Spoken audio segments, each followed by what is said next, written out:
Le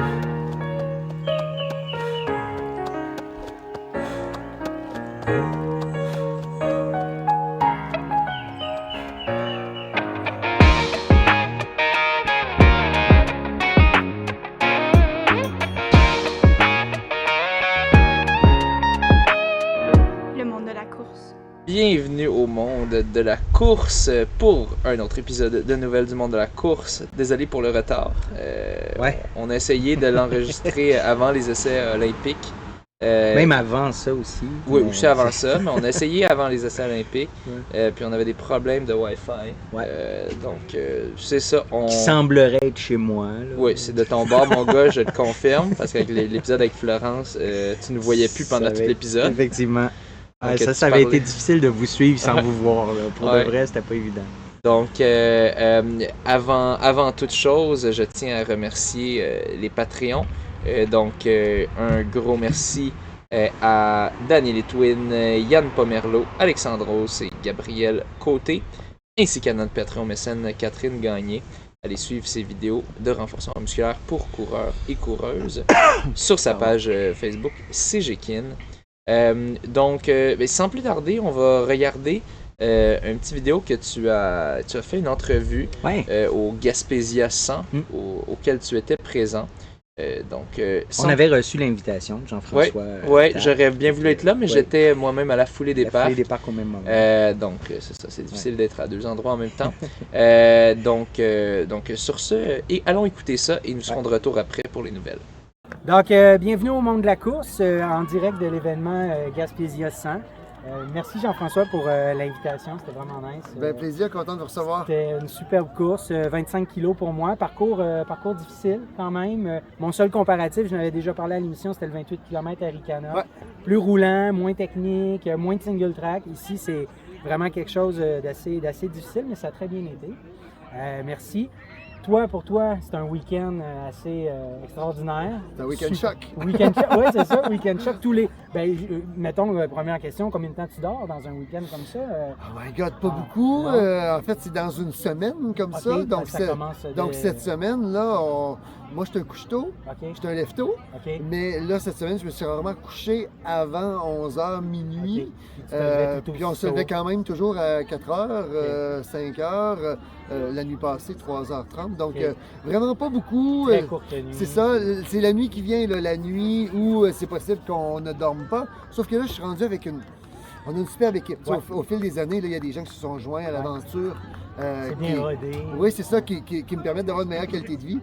Puis, je m'attends ce soir là, à ce qu'on puisse, à tour de rôle, aller faire des petits dodos, mais ça va être un 3 heures encore cette nuit-là. Parce que là, dans le fond, il faut le dire, on est le samedi.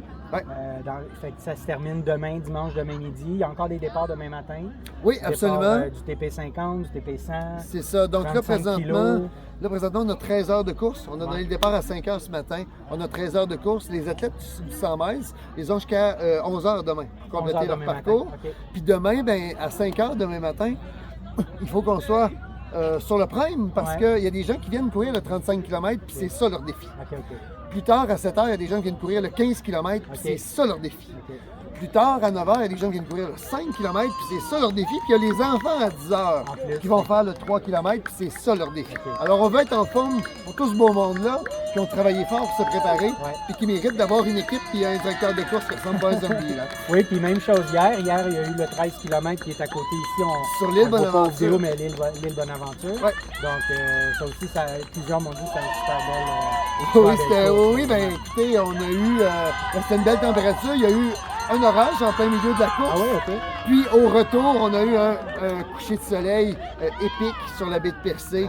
Donc là, il y a beaucoup de selfies, et de vidéos et de photos qui circulent présentement sur les médias sociaux de l'expérience d'hier soir. Ça fait que non, on est comblé par la météo cette année. C'est super. Qu'est-ce qu'on peut dire d'autre? Je pense que les conditions météo, c'est parfait. Oui, écoutez, c'est pas trop chaud. C'est ça, on a 14 degrés, 14-15 degrés aujourd'hui. Le temps était couvert, mais on n'a pas eu de pluie. Effectivement, météo idéale pour le trail running. Demain, un ciel dégagé, beau ciel bleu, beau soleil demain. Donc peut-être plus. Aussi, par exemple, je pense. Pas trop chaud quand 7, même. 18, ouais, c'est ça. Donc une belle température gaspésienne comme on l'aime pour jouer dehors.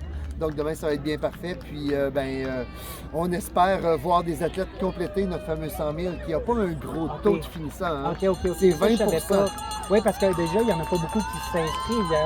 Je pense que c'est une vingtaine. Oui, ils sont 15-20 cette Ouais, année. c'est ça. OK, fait que c'est 20 seulement. C'est 20 de finissants à chaque année. Est-ce que c'est parce qu'ils ne terminent pas avant le cut-off ou ils arrêtent? Parce que le cut-off, ça donne quoi? Ça donne 28 heures à peu près? Là? Non, c'est 30 heures. 30 heures, C'est 30 heures que les athlètes ont pour le terminer. Je dirais que les gens qui viennent pas le faire, ils viennent pas le faire à cause du temps de 30 heures. OK. Parce qu'ils trouvent que c'est pas suffisamment long. OK. Les sondages qu'on a fait auprès des DNF au fil des années, il y en a très peu qui nous ont dit qu'ils ont abandonné parce qu'ils n'étaient pas dans le temps. OK. Il y a un Bon. paquet d'autres choses qui les amènent à abandonner. Oh. Tu l'as testé sur 25 km. Je l'ai Donc, bien fait. c'est un parcours qui est quand même qui est beaucoup plus difficile sur le terrain qu'il en a l'air sur le profil sur Strava. OK. Donc, tout de suite en partant, là, quand on analyse un parcours rapidement en trail running, on va regarder le dénivelé. Le ratio dénivelé par rapport à C'est la ça. distance. On va regarder les ratios, mais je veux dire, ça n'a pas vraiment d'importance quand tu es dans un terrain technique comme ici, Exact. avec des surfaces qui sont changeantes tout le temps.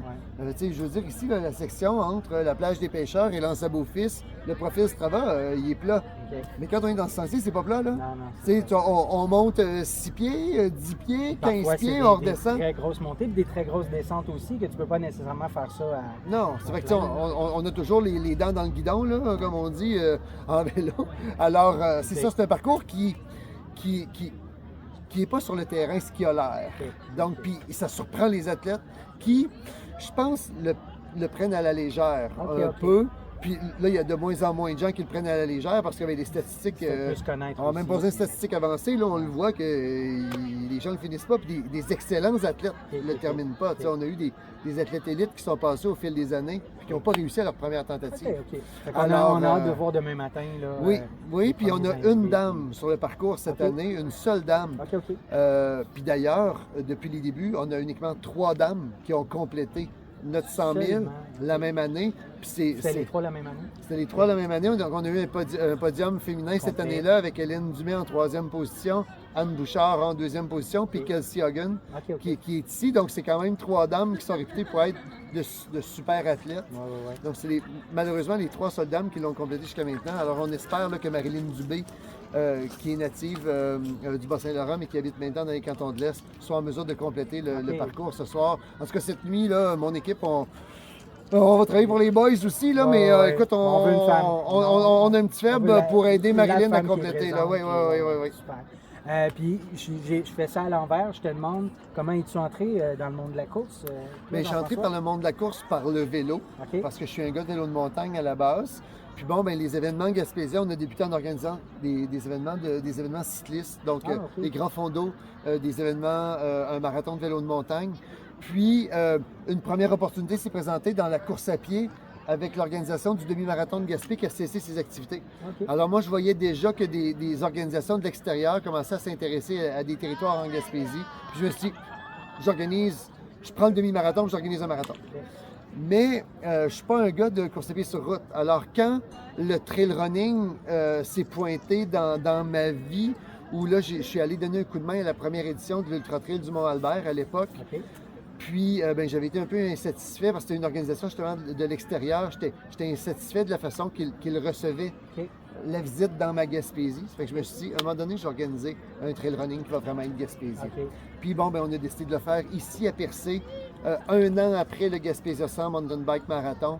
Puis la première édition de l'Ultra C'est en Trail quelle- Gaspésie. c'est en quelle année? C'est il y a 9 ans, je ne suis pas bon 9 dans, ans, ok, dans les ok. chiffres, là, Ok. mais c'est il y a 9 Il y a ans. 9 ans. Puis la première 2015, édition, 2015, quelque chose comme ça. probablement, OK. Puis on avait uniquement 65 participants, puis j'en avais invité la moitié à courir OK, gratuitement. OK. Fait que ça n'avait pas été un grand succès, Ben, ça commence souvent. mais la table était mise ouais, parce que, c'est tu as vu là, le terrain de jeu, l'environnement extraordinaire qu'on a ici. Alors, c'est sûr que ça a semé des graines intéressantes. Puis l'événement est rendu un événement là, qui accueille un peu plus de 1000 coureurs ça, de 9 plus de pays. 1000, Alors, c'est c'est assez extraordinaire. Il y a beaucoup, c'est ça, on en a nommé plusieurs, mais il y a beaucoup d'épreuves, là, fait que c'est vraiment intéressant. Il y en a pour tous les goûts. Oui, vraiment, tout à fait, tout à fait. Ben, c'est ça, il y a des gens qui vont se présenter demain pour courir le 6 km, c'est ça leur défi de l'année. Il y avait des gens qui étaient sur 100 mètres. Il y a les transpercés qui sont très, très populaires. Oui. Donc, c'est justement week-end choc, là, c'est un week-end choc pour une prochaine compétition. de 3 courses en 3 jours. Alors, c'est ça, tu sais, comme Kelsey Hogan qui est ici, elle est déjà détentrice du record de parcours sur 100 km, sur 100 000 ici. Okay. Puis elle aime tellement l'événement qu'elle a décidé de revenir cette année. C'est une athlète de Terre-Neuve. Puis elle s'est inscrite au Transpercé 100 en préparation pour ses grands objectifs de l'été. Je sais qu'elle va s'aligner encore cette année sur le 100 mètres du QMT. Puis comme ben, c'est une athlète maintenant en vue, on va la retrouver un peu partout à travers le monde cet été. Alors on est content de l'avoir avec nous pour entretenir ses liens familiaux avec la famille Gaspésia. Ben, parfait. En tout cas, merci. Merci encore. Merci pour la courte entrevue. J'apprécie beaucoup.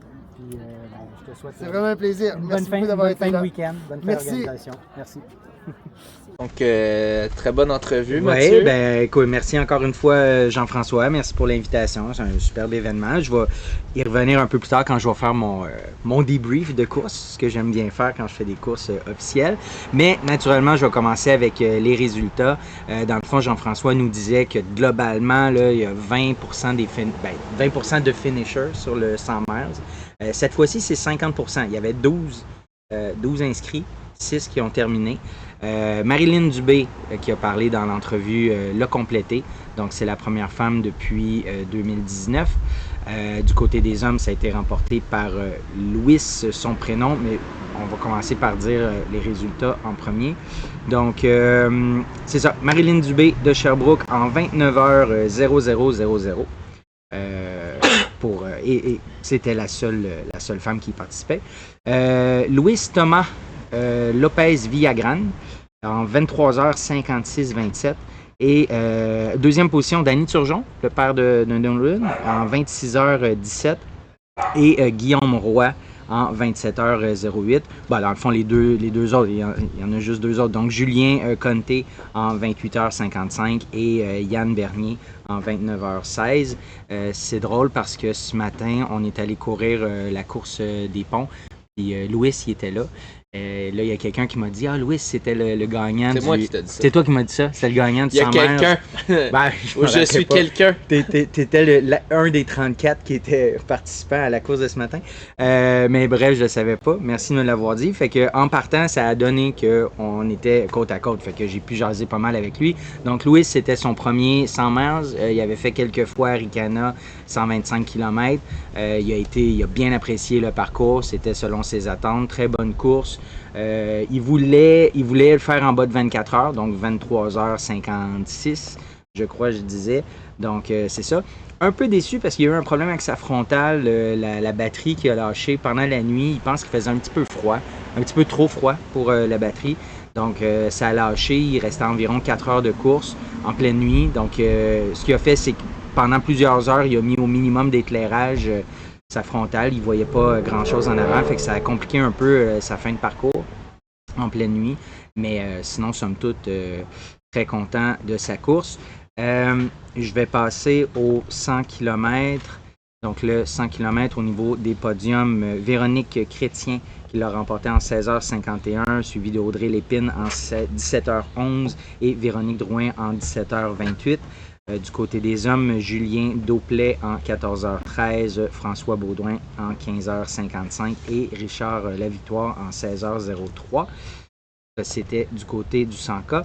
Ce qui est le fun en Gaspésia, c'est qu'on a les TP, les transpercés. Donc le transpercé 100, c'est la course, le 13 km le vendredi à l'île Bonaventure. Ensuite le 55 le samedi et le 35 le dimanche. Donc, du côté des filles, Corinne Lemay-Godet l'a remporté en cumulatif en 11h22. Kelsey Hogan, qui est un nom assez bien connu, en 11h52. Et France Lemieux en 12h36. Du côté des hommes, Thibaut de Servigny en 10h42. Loïc Joudla en 11h46. Et Guillaume Audette en 12h04. Donc, c'était pour le TP100. Du côté du TP50, même chose, le parcours de 13 km de l'île Bonaventure le vendredi. Le 25, je crois que c'est le 25 km, c'est ça exactement, le 25 km du samedi, celui que j'ai fait, et un 15 km le dimanche pour le TP50. Donc du côté des femmes, c'est Catherine Cormier qui l'a remporté en 5h15. Suivi d'Andréane Cloutier en 5h27 et Florence Larochelle en 5h44. Du côté des hommes, Christopher Lévesque-Savard qui l'a remporté en 4h28, suivi de Philippe Blouin en 4h47 et Thomas Turgeon en 4h51. Je passe aux 80 km qui aurait été remporté du côté des femmes par Margot Narbé en 12h35, suivi de Amber Haché en 13h20 et Lynn Pelletier en 13h38. Du côté des hommes, Philippe Groslot en 9h, Vincent Hugo Desrosiers en 10h08 et Brice Roby en 10h40. Ensuite, le 54 du côté des femmes, c'est en train de se charger. Juliane Bergeron-Gilbert en 7h16, Marie-Pierre Dion en 7h53, Émilie Châteauneuf en 8h11. Du côté des hommes, Simon Lafrance en 6h14, Romaric Jack en 7h33, qui a couru avec Francis Lefebvre en exactement le même temps, 7h33, en fait 0 minutes 33 secondes. Il y avait aussi le 35 km. Puis finalement, le 25, on va arrêter à 25. Donc pour le 35, Isara Bureau-Lafontaine en 4h20, Catherine Paquet en 4h31 et Isa Kelly-Gagnon en 4h40. Côté des hommes, Vincent Korokiewicz en 3h32, Guillaume Gagné-Michel en 3h51 et Vincent Scott en 3h56. Finalement, je voulais mentionner le 25 km aussi parce que Olivier Cyr qui l'a emporté, son premier trail pour Olivier qui s'est entraîné avec toi un bon bout de temps. Donc Olivier, 25 kg en 2h29. Il l'a remporté devant Rémi Poitras, qui est un nom qu'on voit assez régulièrement sur des podiums de trail, en 2h34 et Vincent Leclerc en 2h38. Du côté des hommes, des femmes, Geneviève Soucy en 2h46, Magali Hardy en 3h10 et Charlotte Lupien 3h10. Les deux l'ont couru en même temps. Toi aussi, tu l'as fait? Ben oui, moi je l'ai fait. Ben oui, mais tant qu'à être invité, c'est sûr, j'ai fait le 25 km. En fait, ça fitait bien dans mon entraînement parce que je me prépare pour le 42 d'Arikana. En fait, j'avais aucune... je m'étais pas préparé au parcours. En fait, j'avais pas vérifié le parcours, j'avais aucune idée. C'est la veille que j'ai regardé un peu parce que dans l'ensemble, on regarde toujours le nombre de kilomètres. Ben, comme Jean-François disait dans la vidéo, en tout cas c'était peut-être off micro. Non, il le disait dans la vidéo, pardon. On regarde la longueur du parcours, on regarde le dénivelé, puis on pense au ratio. On se dit, c'est un ratio de 5%, c'est pas si pire. Mais quand tu te retrouves avec des montées abruptes puis des descentes abruptes, ben naturellement, t'es pas rapide là-dedans. Fait que pour ma part, moi, c'est ça. Ma comparaison, c'était avec le 28 km d'Arikana. C'était ma seule base de comparaison. Puis c'est deux parcours pas pareils du tout. Le Arikana, on part sur une piste de ski alpin, 2 km, on est frais, ça va quand même bien. Puis après ça, c'est beaucoup de descente, c'est très roulant. Là-bas, en Gaspésie, ils nous font partir de la microbrasserie Pit Caribou à Lens-à-Beaufils. Et puis, grosso modo, c'est que de la montée, un peu de descente, mais pas tant, beaucoup de montée. Dès 3 km, je ressentais une fatigue déjà dans les jambes. À 5 km, je ressentais des douleurs 1 à 2 sur 10 d'un tendon d'Achille. Là, je capotais. Là. Je me disais, écoute, je suis en train de faire quoi? Je vais-tu scraper ma saison? Je remettais en question le 42 km en septembre. On arrive au premier ravito à 8 kg. Mes 2 flasques. Moi, je cours juste. J'ai pas de sac. J'avais déjà dit ça. Je suis le seul avec pas de sac. Tu sais, tout le monde a des sacs quand ils font des trails. Moi, j'haïs ça. Fait que je traîne pas de sac. Mais au 42, j'aurais pas le choix. Là. Mais fait que j'ai juste 2 flasques de 250 ml. Quand je vais m'entraîner au Mont-Saint-Hilaire... Dans tes mains ou à ceinture? Non, j'ai des poches. Mes shorts, ils ont des poches pour ça. Puis, mais quand je vais m'entraîner au Mont-Saint-Hilaire, même s'il fait chaud, j'en ai à peine de besoin. Là, je peux commencer à boire juste au 10e ou 12e kilo. Mais là-bas, avant même le premier ravito, mes 2 flasques sont finies. Fait que j'étais probablement déshydraté. Fait qu'au premier ravito, j'ai dit OK, il faut que je fasse un reset. Là. Fait que j'ai vraiment pris mon temps, j'ai pris beaucoup d'électrolytes puis tout. Là, après ça repart, mais encore des montées. Là, à un moment donné, tu te dis, Jean-François, il dit c'est des montées cul de singe, là, c'est vraiment très, très abrupt. Là, tu montes, puis là, j'étais en crise, là, si je suis tanné de monter, ça peut-tu finir par descendre un moment donné? puis être un peu rapide. Mais là, après ça, tu te retrouves avec des descentes tout aussi abruptes. Fait que tu as des cordes, faut que tu tiennes après corde, tu descends là-dedans. Fait que bref, tu n'as aucune vitesse. Fait que tu te dis, j'ai tout fait cet effort-là à monter, puis je peux même pas profiter un peu de vitesse en descendant. Comparativement à Ricana, où que là, tu sais, c'est très, très, très roulant et c'est ça. Mais entre le ravito 1 puis 2, dans le fond, kilomètre 8 puis kilo 14, là, mes affaires sont replacées, un petit peu d'inconfort, plus vraiment de fatigue. Puis c'est ça. Puis après le deuxième ravito, là, vraiment, on profite beaucoup plus des descentes. Je me suis bien ravitaillé aussi. Puis là, tout a disparu. Je veux dire, plus de fatigue, plus de douleur, plus d'inconfort. C'était impeccable. Un genre de flow, là. Ça allait vraiment super bien. Je jasais un peu à du monde. Tout ça, donc c'est que ça a super bien fini. Le lendemain d'Aricana, je courais le 5 km des enfants, dans le fond, en trail, puis ça avait été extrêmement difficile pour mes tendons d'Achille. Là, mon comparable, c'est le dimanche, j'allais courir un 6 kg dans les trails, puis ça a été impeccable. Fait que, si je compare à septembre 2023, c'était complètement différent, là. Vraiment, ça va super bien. Puis après ça, j'ai repris mon entraînement dans les 2 dernières semaines. C'est toujours impeccable, fait que je peux dire que c'est probablement réglé, mais là, il faut que je continue quand même la muscu puis tout ça. Faire attention, mais ça a repris quand même une bonne année et demie, mettons. Là. Parce que c'était après Houston 2023, là, quand on est allé à Houston, c'est là que j'ai décidé que je vais vraiment entretenir ça. Puis, fait que ça a repris quasiment une année et demie. Donc, côté du parcours, Jean-François, il nous avise juste avant de partir, il dit vous êtes chanceux, la cote de bout, c'est 2 sur 10. Il dit l'année passée, c'était 12 sur 10. Fait que, tu sais, les descentes abruptes, là, que je descends, puis que c'était vraiment déjà glissant à 2 sur 10, à 12 sur 10, je me serais pas vu là-dedans. Là. Ça a l'air que c'était des toboggans. C'est dangereux, là. Ça n'a pas de sens. Je veux dire, tu glisses, puis des roches, des racines, des arbres. En tout cas, moi, pour de vrai, j'aurais pas voulu faire ça à 12 sur 10, assurément pas. Donc, c'est ça. Côté gaffe, parce que maintenant, je vais m'ajouter, j'ai des gaffes. À chaque fois que je fais des compétitions, j'ai des gaffes. Donc là, ce qui est arrivé, c'est que j'ai oublié de recharger ma montre. Quel con! Oh, mais quel con!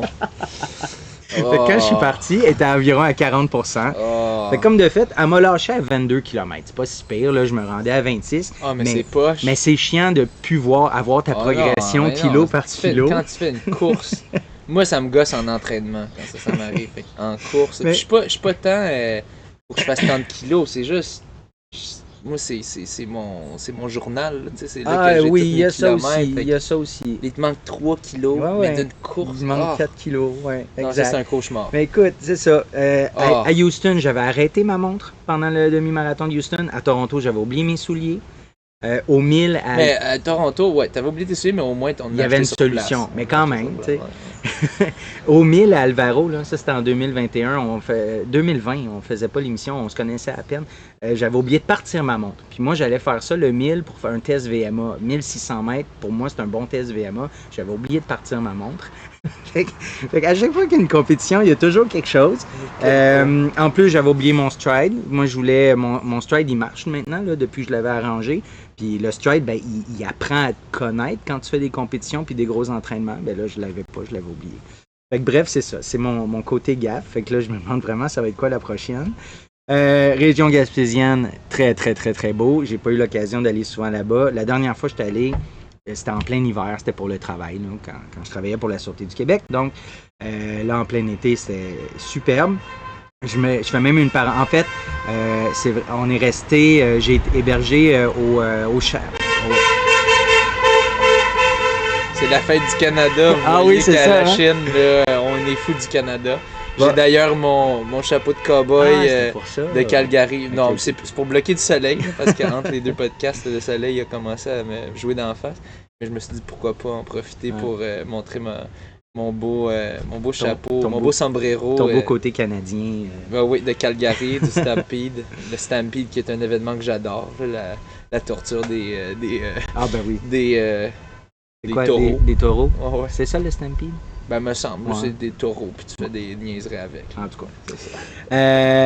J'ai hébergé à l'auberge de Jean-François. Dans le fond, Jean-François, il y a quelques années, a acheté une auberge sur le bord de puis un très grand terrain sur le bord de l'océan. Et puis, ça s'appelle le camp de base Coin du Banc. C'est un endroit, c'est ultra champêtre, c'est charmant. Ça a été construit en 1868. Quand il a racheté ça puis qu'il a voulu en refaire une auberge potable, beaucoup d'investissement, de temps, mais ils ont vraiment ramené ça. C'est très hot quand même comme endroit. Vieillot, mais beau puis le fun. Fait que j'ai hébergé là pendant 3 nuits. Puis en même temps aussi, tant qu'à être là-bas, tu sais à quel point j'aime jouer au golf. Fait que j'étais allé jouer au golf justement sur le bord de l'océan. Le parcours du golf, ça s'appelle Fort Prével. C'est maintenant mon plus beau parcours du Québec. Ah ouais? Ouais, mais j'en ai pas joué une centaine non plus, là.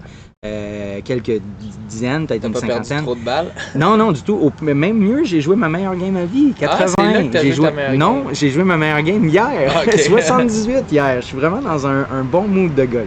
Fait que la course va bien, le golf va bien. Finalement, côté bénévolat, parce que c'est la première fois que j'ai fait du bénévolat, à part le lapinage, là, pour ça. Mais au niveau de mon horaire, c'était assez serré, parce que c'est ça, j'arrivais le vendredi à 5h, j'ai joué au golf jusqu'à 9h. Là, c'était serré. Ouais, déjà joué au golf de 5 à 9. Ben oui, parce qu'il y a la noirceur aussi. Fait que là, tu veux finir ton 18 trous. Finalement, j'ai terminé vraiment à la noirceur, mais ça, c'est régulier que je fais ça. Ma course le samedi, c'était le samedi midi. Fait que là, le samedi matin, c'était relax. J'ai été sur le site, j'ai assisté à quelques départs.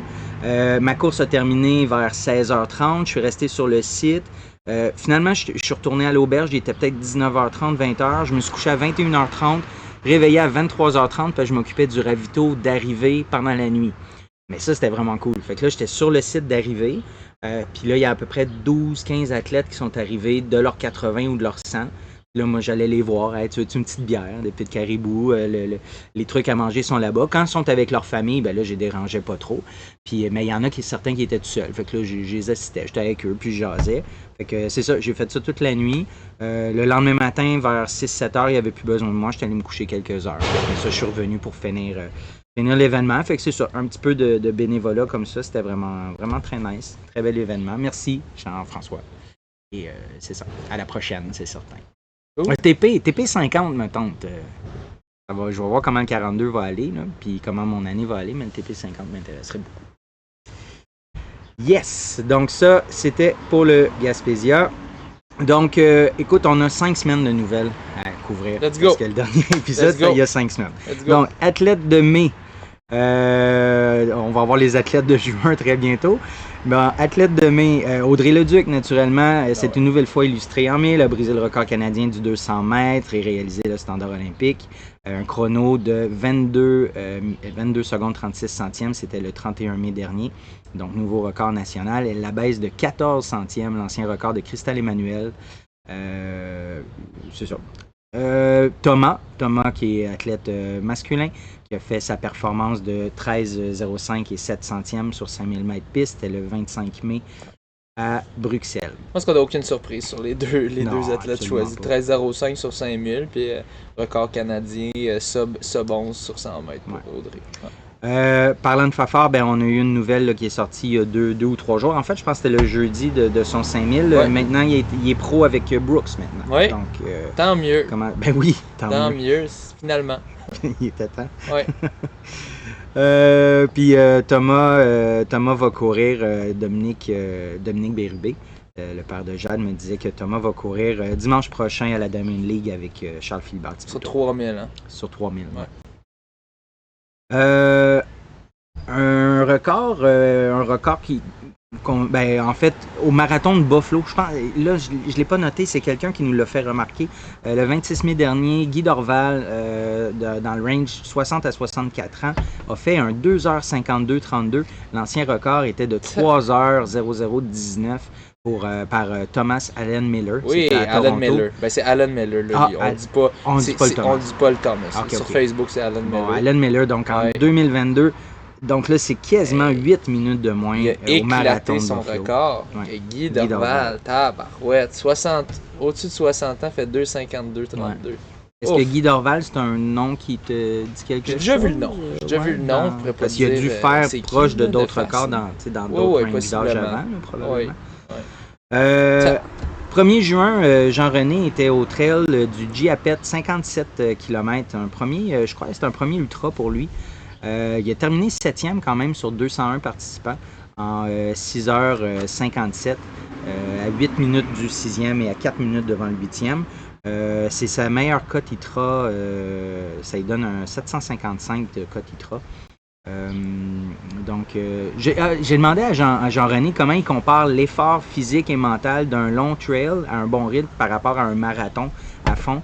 Puis il me dit que le marathon demeure plus difficile mentalement parce que tu n'as pas le droit au relâchement, chaque seconde compte. En trail, c'est plus lousse, il y a les ravitaux pour aider, une longue aventure, mais il y a moins de stress lié au temps. Le marathon demande 4 mois de préparation précise, rigoureuse, alors que pour lui, en trail, c'est plus décousu. Plus relax. Puis il s'en fait pas avec ça. Donc c'est ça, ces derniers mois d'entraînement, il s'en faisait moins avec ça vu qu'il était plus en trail. Malheureusement, il a fait 2 semaines après son trail une entorse de la cheville.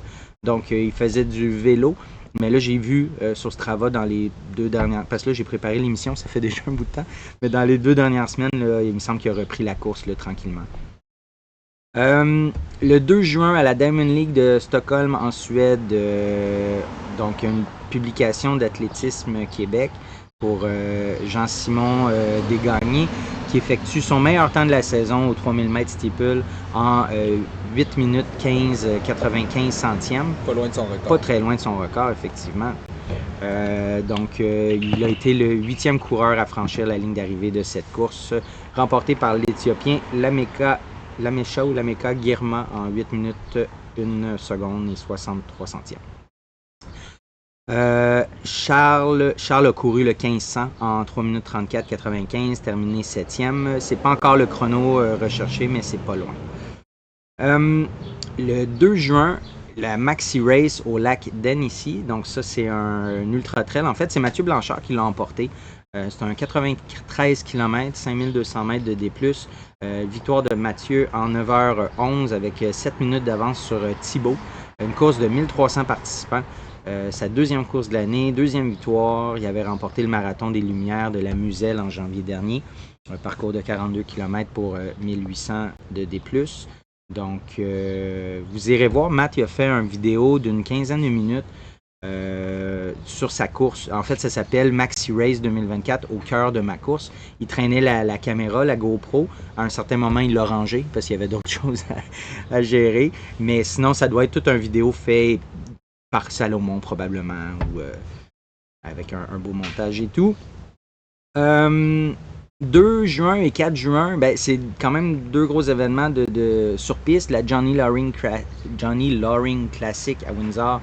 Le 4 juin, c'était le Royal City Inferno.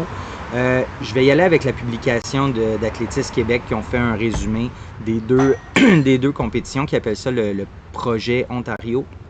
Donc, dans le cadre de la tournée en Ontario et du projet Équipe Québec, de nombreux athlètes québécois et québécoises membres de ce projet est présent en tant qu'indépendants ont signé de très belles performances à Guelph lors de leur rencontre Inferno du circuit d'Athlétisme Canada.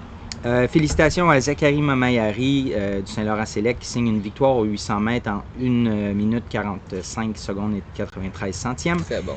Et le 2e temps au classement québécois de tous les temps sur 800. Robin Lefebvre, vainqueur plus, est aussi en grande forme et arrête le chrono à 1 minute 48 61 centièmes sur 800 mètres. Pardon. Le nouveau record du Québec junior sur la distance. Marie-Frédérique Poulain du Unix La Mauricie se place pour sa part en 2e position aux 400 mètres haies avec un temps et un record personnel de 58 secondes 7 centièmes. La 6e performance de tous les temps sur la distance au Québec. Mathieu Baudet de Saint-Laurent-Sélect signe quant à lui un record personnel sur 1500 mètres avec un temps de 3 minutes 38 secondes 72 centièmes, la 5e meilleure performance québécoise de tous les temps sur la distance. Tatiana Aoulou du Saint-Laurent-Sélect arrive enfin pour sa part 3e du 100 mètres haies avec un temps de 13 secondes 06. Elle s'approche de son record personnel de 13,04. J'ajouterais Emma Dagenet sur 800 mètres qui a couru un 2 minutes 03,21. Ça vaut quand même 1106 points. Elle avait fait un 2,04,04 en 2023, donc un beau PB pour elle. Donna Ntambu sur 200 mètres, 23 secondes 93 centièmes pour 1043 points. Elle avait couru précédemment un 24,11 au printemps, donc PB pour elle aussi. Et André Ali Lamarche sur 1500 mètres, un 3 minutes 40 secondes 35 centièmes. C'est un PB pour 1102 points. Il avait couru un 3 minutes 42,04 2 jours avant à la Johnny Loring et 3,45,41 en mai. Donc quand même 5 secondes de moins sur son 1500 depuis mai pour André Ali Lamarche. Guillaume Ouellette qui était à la recherche du standard paralympique sur 5000 mètres T13. Il a couru là-bas en Ontario un 14 minutes 52,65. Guillaume, il m'expliquait que le standard paralympique 5000 mètres, c'est 15,07, mais les fédérations y établissent des standards plus élevés parce que c'est en fonction d'un nombre de spots alloués par pays. Donc actuellement, le Canada a entre 10 et 11 spots pour les Jeux olympiques, 10 et 11 spots masculins, 10 et 11 spots féminins pour l'athlétisme en entier. Donc, ce sera annoncé... le nombre de spots sera annoncé le 28 juin, fait que ça serait déjà sorti. Donc, puis le standard, c'est de 14,47. Guillaume, j'ai vu le 5000 mètres qui a couru aux essais olympiques, il était plus lent que ça. Ça n'a pas été... il a fait au-dessus de 15. Oui, c'est ça. Je me souviens, il était dans ma vague, puis... Un moment donné, il est passé devant moi, mais ça a ralenti, puis j'ai dû le redépasser. Oui, il a terminé dernier, donc probablement pas le temps espéré. Là, il me disait qu'au moment qu'il m'expliquait ça, à 11 spots, là, c'est son 14 minutes 50 qui compte de l'année passée. À 11 spots, il passe, à 10 spots, il passe pas. Fait que... là, dans le fond, là, ce serait connu. Si j'avais vérifié le nombre de spots, on le saurait probablement s'il passe ou non. On va le savoir mardi, je pense. Non, en fait, il me disait que le 28 juin, le nombre de spots serait connu. Okay. Si tu peux regarder pour les Paralympiques. Deuxième standard olympique. Deux standards olympiques sur 400 mètres femmes. Donc, toujours lors de ces compétitions-là en Ontario, il y a Lauren Gale et Zoé Chérard qui ont confirmé leur standard. En fait, qui ont eu le standard olympique. Leur présence aux Olympiques a été confirmée là, avec les essais.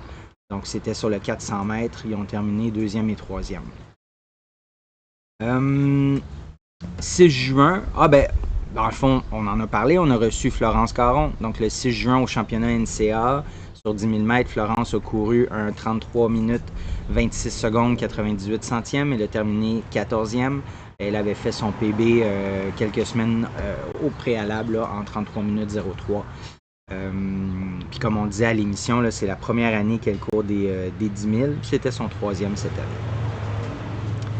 8 juin, Mathis Beaulieu monte sur la plus haute marche du podium masculin à la Coupe Triathlon des Amériques à Ixtapa, au Mexique. C'est la première fois qu'il remporte une épreuve de la Coupe Triathlon depuis qu'il n'est plus junior. Donc ça, c'est cette année. 55 minutes 9 secondes en triathlon sprint. Il a terminé 2 fois 2e lors d'épreuves semblables ce printemps. Donc, une très belle victoire pour Mathis. Je passe au 8 juin, le trail de la clinique du coureur, 50 km. Du côté des femmes, ça a été remporté par Laurie Proulx en 6h19 25 centièmes, suivi de Mylène Sans Souci en 6h37 15 et Jeanne Carrier en 6h37 43. Du côté des hommes, c'est Martin Dagenet qui l'a remporté en 5h07 56, Elliott Cardin en 5h11 55.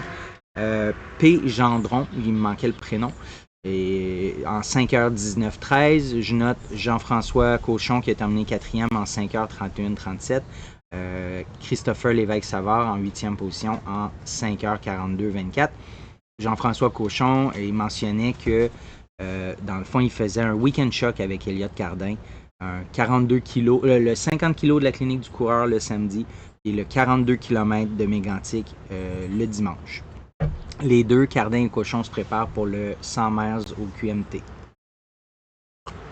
J'arrive pas à trouver non. Donc ça va être à valider avec lui. Toujours lors de la clinique du coureur, sur 30 cas, Alex Castonguay qui a terminé 4e en 3h46-33 à 1 minute 43 du podium. Ça a été remporté par Marianne Michel. Donc je demandais à Alex comment ça avait été parce qu'Alex qui s'est remis d'une blessure qui a duré quasiment une bonne année, là, 2023.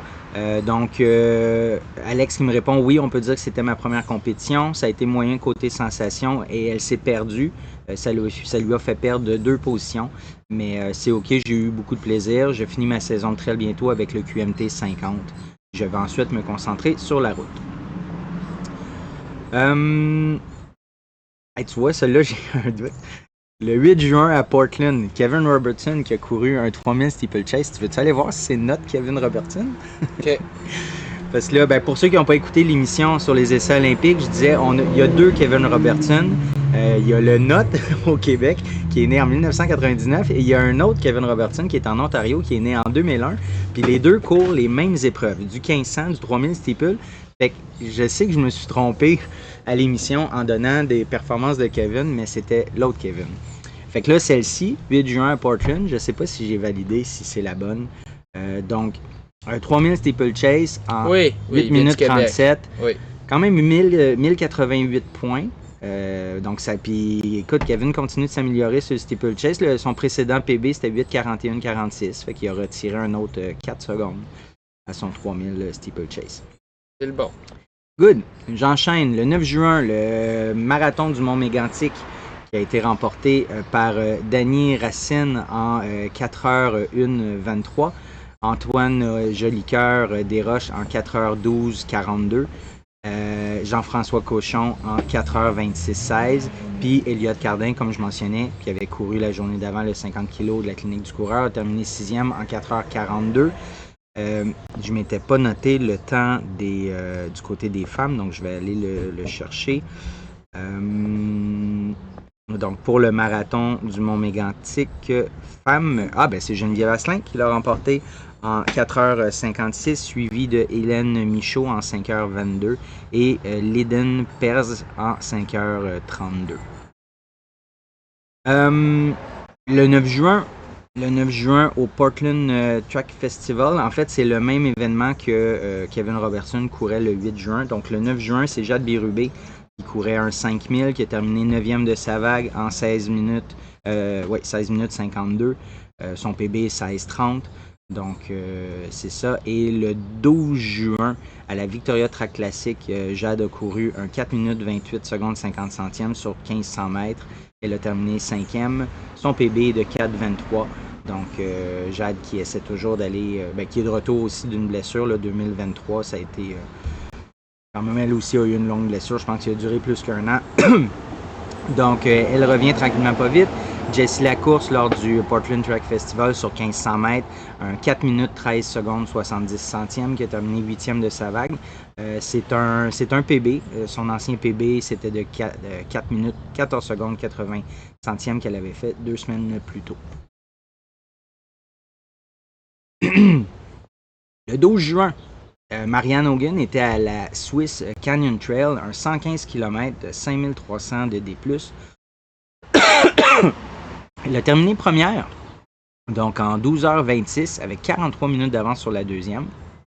12e au général. Pour Marianne aussi, c'est sa deuxième victoire de l'année, alors qu'elle avait remporté le marathon Trail Cap de Creuse en mars dernier, en 3h38. Elle semble être bien en forme, se prépare probablement pour l'UTMB. Elle avait terminé aussi deuxième à l'Ultra Trail Cape Town cet automne. Puis aussi 6e à la Transvulcania à La Palma Island le 11 mai dernier. Je le mentionne parce que ça m'avait échappé. Elle avait fait en 8h51. Donc, elle enchaîne les compétitions et les très très bons résultats aussi. Semble être vraiment en forme. 15 juin à la Harry Jerome Classic. Je vais y aller avec une publication de la Classique de Montréal. Donc, un autre pas vers Paris pour Thomas Fafard qui a couru, le 7 minutes 41 secondes 20 centièmes aux 3000 mètres du Harry Jerome à Burnaby. C'est 1169 points. C'est un record du Québec. Un beau travail de lièvre par Charles-Philibert Thibouteau qui voit son record provincial s'envoler, mais aura peut-être un compagnon québécois à Paris. Donc, 3e meilleur Canadien d'histoire sur 3000 mètres. Puis j'ai hâte de voir justement le 3000 mètres qu'on a dit que Thomas Fafard va être. À la même ligue dans une semaine. Ouais, Paris. on l'a mentionné dans l'épisode précédent. Peut-être au début de non, je pense que c'était au début de celui-là. Non, il me semble qu'on l'a mentionné à la fin aussi. Peut-être qu'on l'a mentionné dans les 2 épisodes. Ouais. Mais en tout cas, je sais qu'on l'a mentionné à la fin de l'autre épisode sur la recap des essais olympiques. Donc, me semble. Donc, Ça nous mélange de faire 2 émissions de suite, hein? on a tout mélangé. Mais donc, ça va être intéressant de voir là, Thomas Fafard versus Charles-Philippe Thibodeau, les deux dans la Ouais. même course. Ah oui, ben oui. Si j'ai à mettre mon argent sur quelqu'un, je le mets sur Fafard. Ah oui, ok. Parce que c'est lui qui a le record du Québec maintenant. Mhm. Thibodeau, il est fait pour le 1500. Il est vraiment. Il a fait des bons temps sur 5000. Mais maintenant, c'est Fafard qui a le record. Il avait fait des bons temps sur 3000. Maintenant, c'est Fafard qui a le record. Donc, je mets mon argent sur Fafard. Toi? Ben aussi sur Fafard. À cause de la forme actuelle du moment, Charles, les résultats, il y en a eu des meilleurs avant. En fait, il fait plus de PB.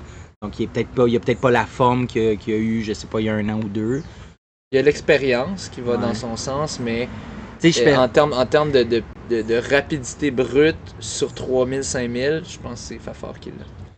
mais même sur 1500, Charles, les résultats sont un peu moins là. Mais en même temps, Ouais, il y a fois, quand c'est même des fini- courses. il y a quand même, c'était des C'est des courses strat- plus lentes, t'sais, plus stratégiques. c'est ça. Mais dans son entrevue à la classique. Non, mais il était juste déçu. Mais de il sa était course. déçu. Il Ouais. était déçu de sa course parce que je pense qu'il y avait un lièvre. Je suis pas sûr, mais je pense qu'il y avait un lièvre à la classique. Ok. Fait que c'était pas trop une excuse. Au championnat, au championnat canadien Ouest Olympique, c'était juste une course stratégique, donc tu ne pouvais pas faire rapide. Il aurait voulu battre Kieran Lum. Je pense qu'il voulait vraiment le battre. Ben, il allait Kieran chercher Love a à été la plus fin, fort. c'est ça, ouais. Donc, tu sais, ça veut pas dire qu'il est pas rapide. C'est juste une course stratégique, mais Fafard est juste en feu. Ouais. Ouais, c'est ça. Le 15 juin, il y a eu une course au Mont Washington. En fait, le Mont Washington Road Race, c'est 12 km, 1400 mètres de D+. Donc, c'est une moyenne de 12% de montée. Des montées soutenues à 18%. Les derniers 50 mètres à 22%. La course arrête au sommet des plus hautes montagnes de l'Est, du nord-est des États-Unis. C'est Home of the World Worst Weather, donc l'endroit où la météo est la pire, dans le fond. Rémi Leroux, qui a terminé 2e sur cette course-là en 1h03.55. Toujours en feu, lui. C'est fou. À 1 minute 30 du premier.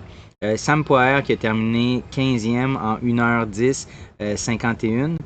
Sam qui mentionnait, j'ouvre son Strava. Je l'ai tué ici. En passant, là, pendant que tu cherches ça, j'avais mon ami ancien coloc, Nathanaël, qui, je pense qu'il voulait m'inviter pour que j'aille à cette course-là. Puis c'est ça, c'est reconnu. Le Mont Washington, c'est affreux. Ouais. Puis il peut y avoir des vents, c'est super dangereux. Souvent, t'as pas le droit d'y aller parce que c'est trop dangereux, parce qu'ils ventent tellement Faut vraiment fort. que tu te prépares pour le météo. Non, c'est une montagne de débiles. Fait que je pense pas. C'est pas une exagération là, quand ils disent le pire météo au monde. OK. En fait, je vais commencer par le recap de Rémi Leroux. C'est toujours intéressant, Rémi, qui donne beaucoup d'informations sur ces courses-là. Parti assez vite en suivant Joe Gray pour me donner la chance de faire quelque chose de spécial si les jambes étaient bonnes. Après 2-3 kilos, j'étais à plus ou moins 30 mètres derrière Joe et le reste des meneurs était à 30 secondes derrière. Pour les prochains kilomètres, Joe s'est distancé progressivement de moi, mais je voyais que je me distançais aussi du 3e.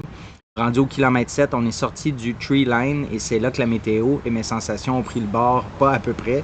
Il y avait des rafales de 60 km/h. La température a changé drastiquement de 20 degrés Celsius à la base à 0 degrés au sommet. En même temps, je sentais que je commençais à perdre un peu de lucidité et je me suis sérieusement questionné si j'allais être capable de me rendre jusqu'à l'arrivée sans tomber sur le bord de la route. J'ai pu voir avec l'absence d'armes que j'avais au moins un gap d'1 minute sur le 3e, donc je me suis dit que juste de réduire un peu l'intensité, ce qui était il était à son max de toute façon pour conserver sa position et ne pas complètement bunker. Heureusement, je n'ai pas vécu le bunk total que je croyais possible jusqu'au dernier kilomètre, mais j'ai réussi à finir à 2 doigts de l'hypothermie. Une course à faire une fois dans sa vie pour le parcours et l'ambiance 10 sur 10 would recommend. Ok, t'as fini sur le bord de l'hypothermie, mais tu nous le recommandes à 10 sur 10. En tout cas, pour ceux qui veulent oui, souffrir. c'est un peu de sarcasme. 10 on 10, would recommend, very nice. Tu vois, Sam Poher, wow, une course incroyable, un classique à faire et à refaire, l'ambiance, le parcours, les vues. Bon, shout-out à Rémi Leroux. Il dit « Shitty race pour moi, les jambes et la tête n'y étaient pas, donc back to work ». C'est le commentaire de Sam Power. Finalement, Jean-François Cochon qui a terminé 20e en 1h13.37. Mais non, Rémi, 2e, il est fort. Écoute, c'est quelque chose. Rapidement, au championnat Masters qui avait lieu aussi le 15 juin à Toronto, Martin Bélanger, qu'on avait reçu en même temps que Bagdad Rachem, dans le fond. Martin, qui court dans le range d'âge 55-59, il a fait un 37-50. Il a gagné en fait la course, ce qui lui donne un accès. En fait, il avait déjà accès au championnat du monde, mais il va aller au championnat du monde Masters en Suède là, au cours du mois d'août. Il aimerait bien aller rechercher son 36 minutes 55 de il y a quelques années. Il va travailler fort pour ça. Là, je vais te laisser y aller parce qu'on arrive au 17 juin puis c'était la foulée des parcs. Oui, la foulée des parcs, j'ai pas arrêté de vous inviter avec mon code promo. Je suis quand même content, j'ai 14 personnes qui ont utilisé le code promo. Ah, ok. Donc, je trouve que c'est un chiffre très respectable, surtout que c'est pas tout le monde qui écoute qui est à Montréal, il y en a beaucoup qui sont de l'extérieur. Donc, merci à tous ceux qui l'ont utilisé et qui sont venus à cette course. J'espère que vous avez apprécié. Personnellement, j'ai beaucoup aimé. Ça a l'air qu'il y avait certains endroits sur le parcours où c'était pas trop clair où aller. Donc désolé pour ça. Je vérifierai que ça soit un petit peu mieux balisé que l'organisateur l'année suivante. Tant que tu es dans le pack, c'est correct, mais pour les coureurs rapides qui sont pas le premier qui a le vélo devant, moi je dois avouer, dans le fond, la première course, j'étais devant avec un autre gars, on avait le vélo devant nous, c'était correct. La deuxième course, c'était Maxime Lopez qui est parti, puis un moment donné, il a commencé à me distancer. Puis là, je commençais à être un peu stressé de OK, est-ce que je vais savoir où est-ce que je m'en vais si j'ai pas le vélo devant moi? Donc, on regardera pour ça. Dans le fond, c'était le fun parce qu'il y avait des records de parcours quand même assez atteignables. Je pense autour de 32-40, peut-être l'ancien record sur 10 km. Puis sur 5, c'est encore plus facile, c'était comme 16-40. Là, on les a fait baisser un petit peu ces temps-là. Tout d'abord, ça a commencé avec le 10 km. Pour le 10 km, si on regarde chez les femmes, en première position, Cassie Vidal en 41-13. En deuxième, Donna Vakelis en 41-47. Et en troisième, Magali Moreau en 43-13. Et maintenant, je vais vous raconter un petit peu ma course, comment ça s'est passé. On est parti. Dans le fond, moi, je gardais un œil surtout sur Guillaume Dupire. Ah oui. C'était Guillaume Dupire. Il y avait aussi James Lammers, qui était un gars de Vancouver, si je ne me trompe pas, qui venait, que j'avais regardé ses PB, c'était autour de 32 sur 10 km, donc je m'inquiétais pas trop de lui. J'étais plus Guillaume Dupire qui m'avait battu au dernier championnat canadien de 10 km à Ottawa, quand j'avais eu une course un peu difficile, disons-le. Okay. C'est ça, on est parti. Peut-être je suis allé un petit peu vite, mais je trouvais pas trop, puis James est allé avec moi, James Lammers. Guillaume est resté un peu plus derrière. Puis ça a vraiment été un duel entre moi et James. Il poussait quand même le pace. Moi, mon but, c'était de le faire le plus lentement possible, entre guillemets, tout en battant le record. Tout en battant le record. Parce que j'avais le 5 km à faire après. Donc j'essayais de moins pousser le pace. Lui, il poussait, il faisait une bonne course. Il voulait essayer de me larguer. Puis je dirais peut-être qu'il restait environ 1 000 à faire.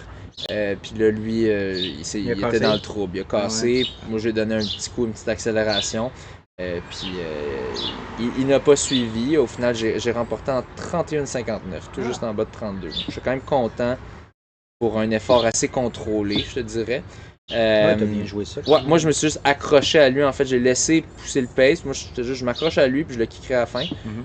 Puis là, même qu'il cassait, fait que je me suis dit, bon, je vais donner un coup là pour assurer la victoire. Donc, James Lammers, deuxième en 32-23. Guillaume Dupire, troisième en 32-38. Une course, juste pour mentionner, c'est pas un parcours facile. Okay. Il y a ben, tu dois faire 2 fois une bonne côte quand tu fais le 10 kg, parce que c'est 2 fois la même boucle, le 5 kg. Puis c'est une bonne côte. Tu montes une bonne côte, après ça, tu traverses une rue, puis tu as une autre bonne côte. À monter encore. Ouais, puis après ça, tu redescends tout ça, fait que ça te casse les jambes. Parfait pour le 5 kg après. Donc, c'est quand même pas un parcours rapide, là, je dirais. C'était la première fois que tu le faisais? Ouais, première fois que je le faisais. Super belle ambiance, très familiale. Mais il y avait aussi un petit volet élite quand même qui sont en train de développer. Puis ben, ils ont quand même réussi à avoir des bons noms sur 5 kilos. Parce qu'ils ont réussi. Enfin, quelques jours avant la course, il y a Maxime Lopez qui a contacté l'organisateur, 4 jours avant la course, pour venir jouer les troubles fêtes et m'empêcher de dominer cette course-là. Ouais.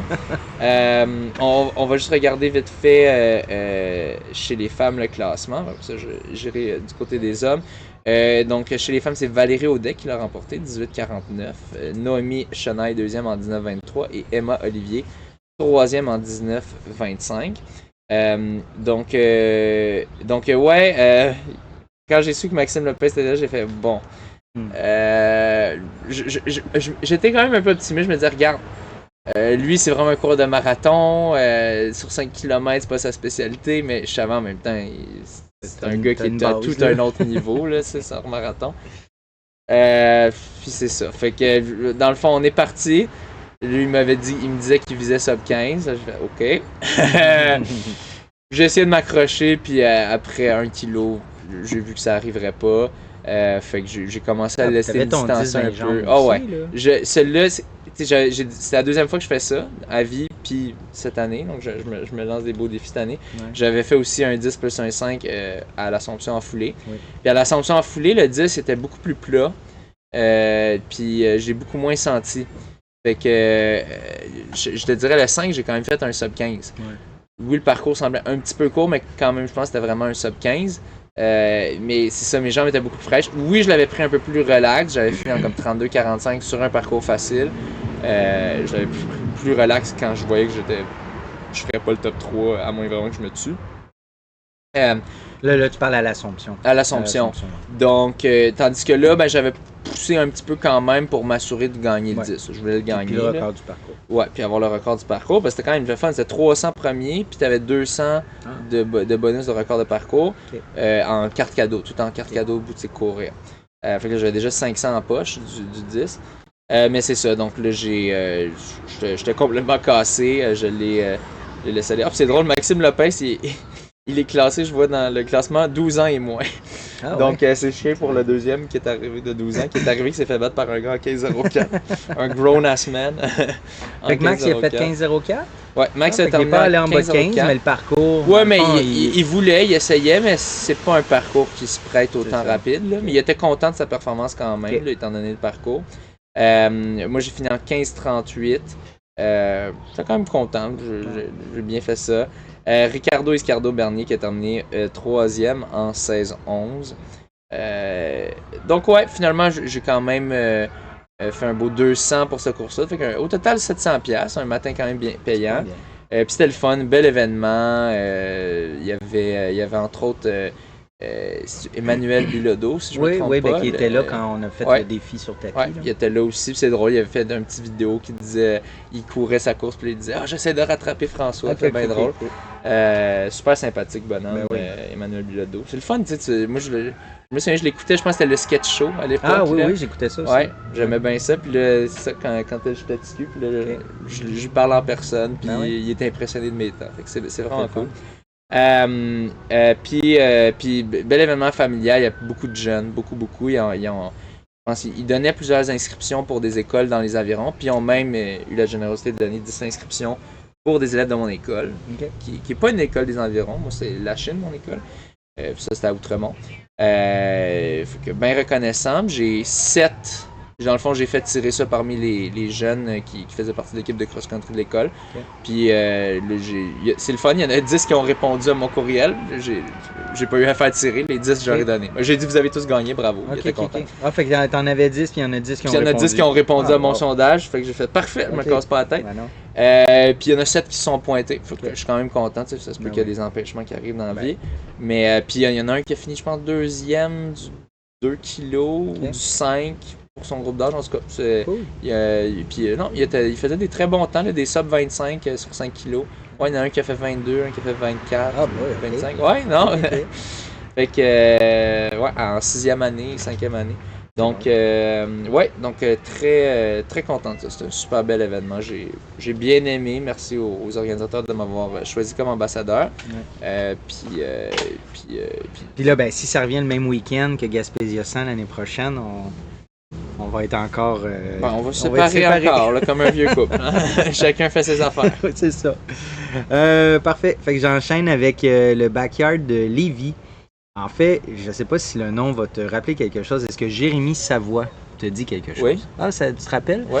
OK, bravo au nouveau champion et détenteur du record Big Wolf Backyard Lévis.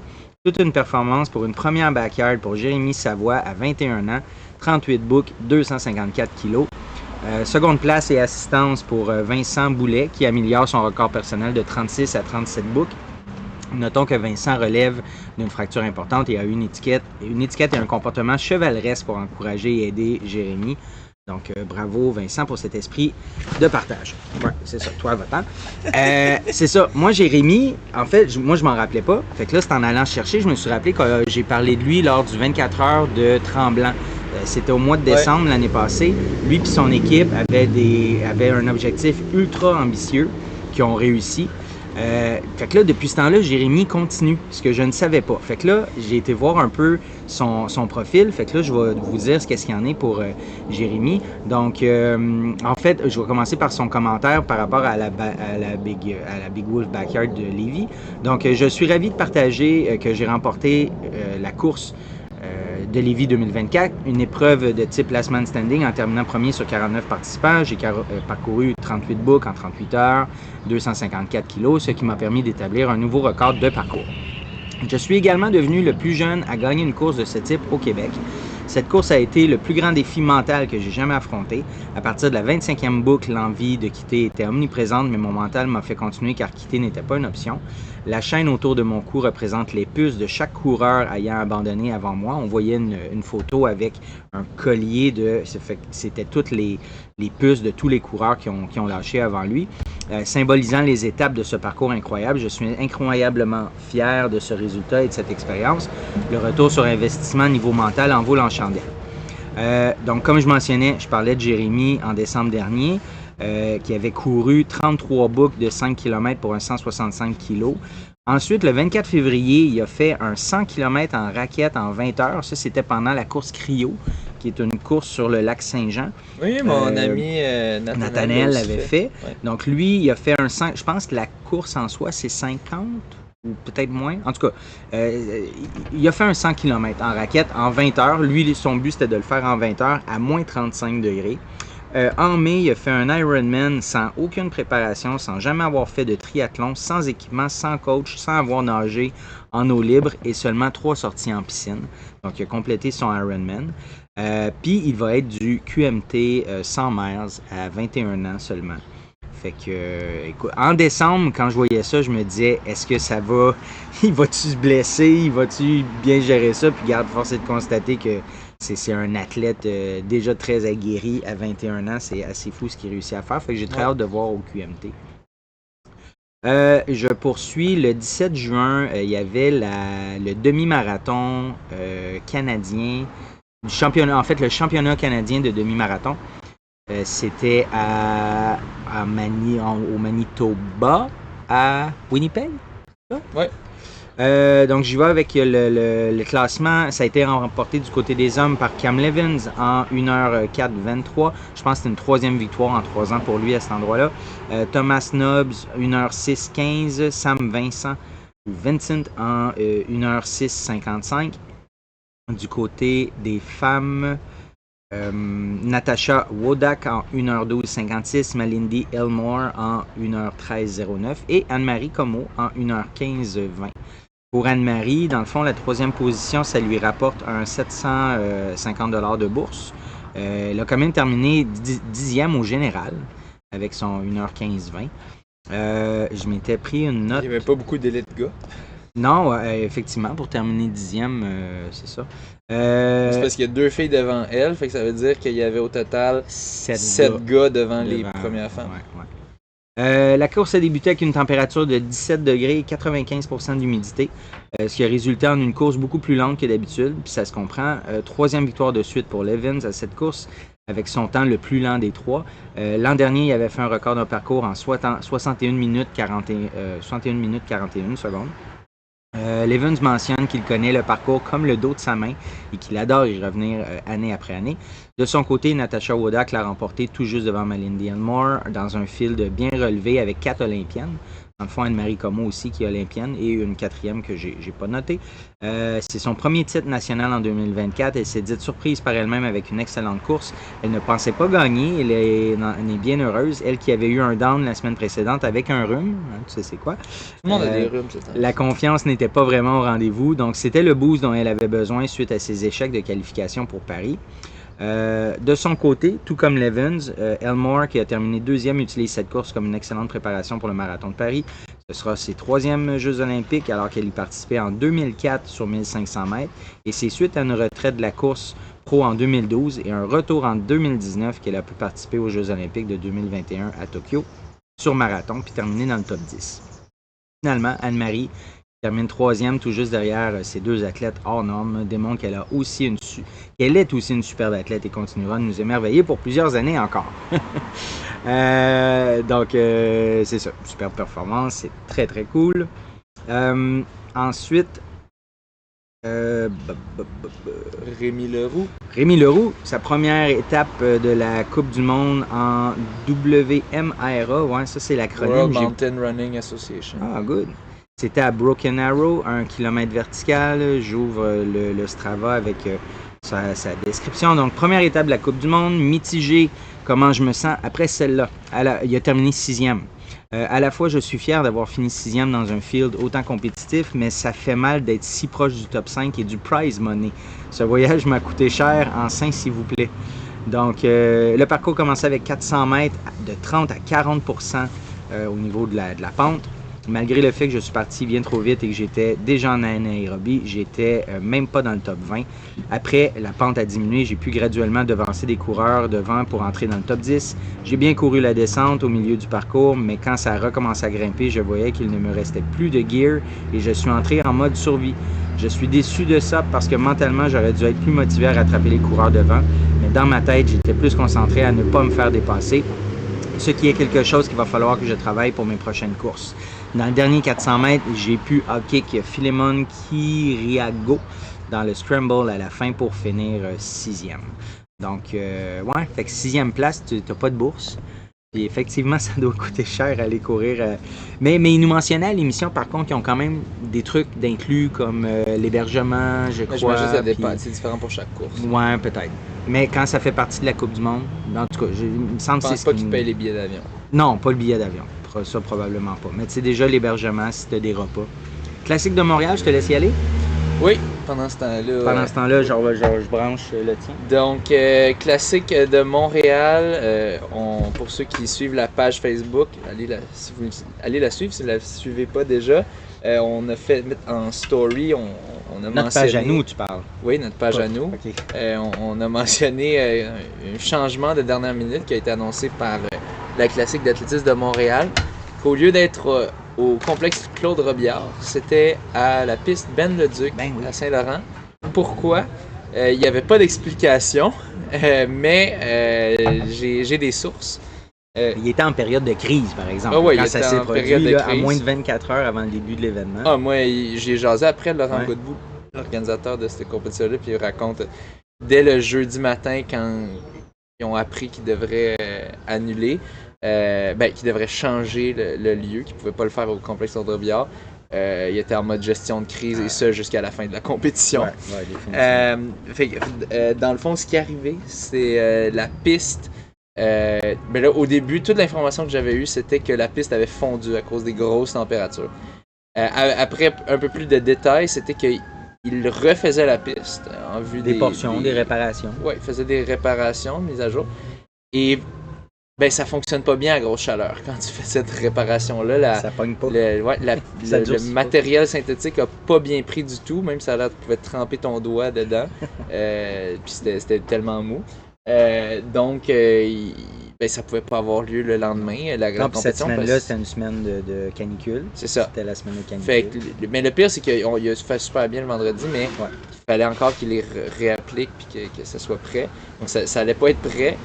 Donc, il a déménagé toutes les épreuves de piste à Ben-le-Duc. Ils ont maintenu toutes les épreuves de concours au complexe Claude Robillard. Gros chaos, mais finalement, ça a fonctionné.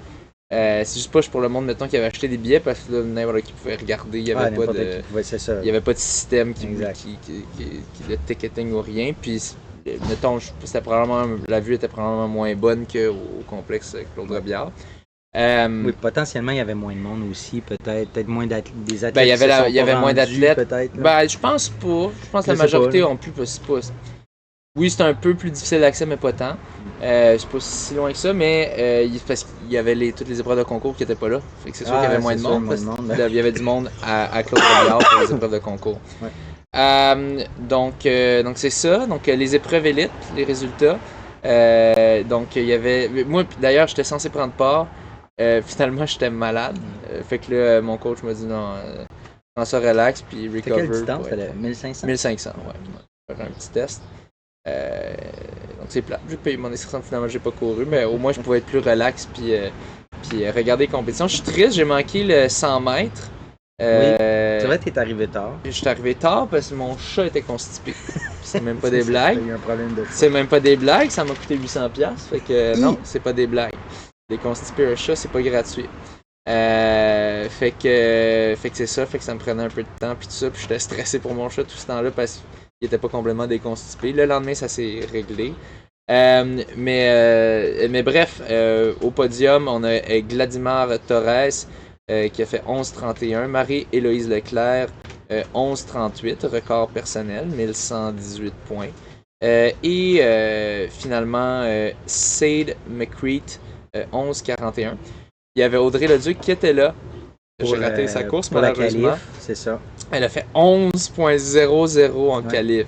Un temps extrêmement rapide. Son PB 10,96. Seulement 4 centièmes de ça.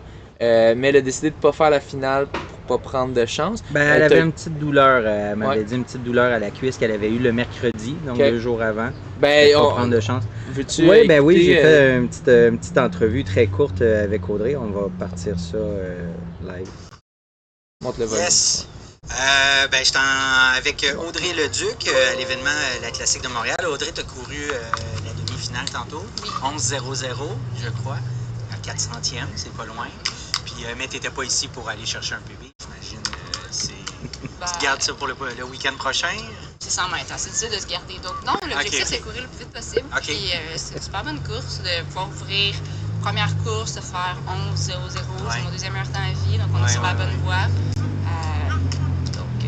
C'est bon augure pour la semaine prochaine. Tu me disais que là, c'était la demi-finale. Donc, il y a la finale dans quelques minutes. Tu me disais que tu n'y participais pas. Non.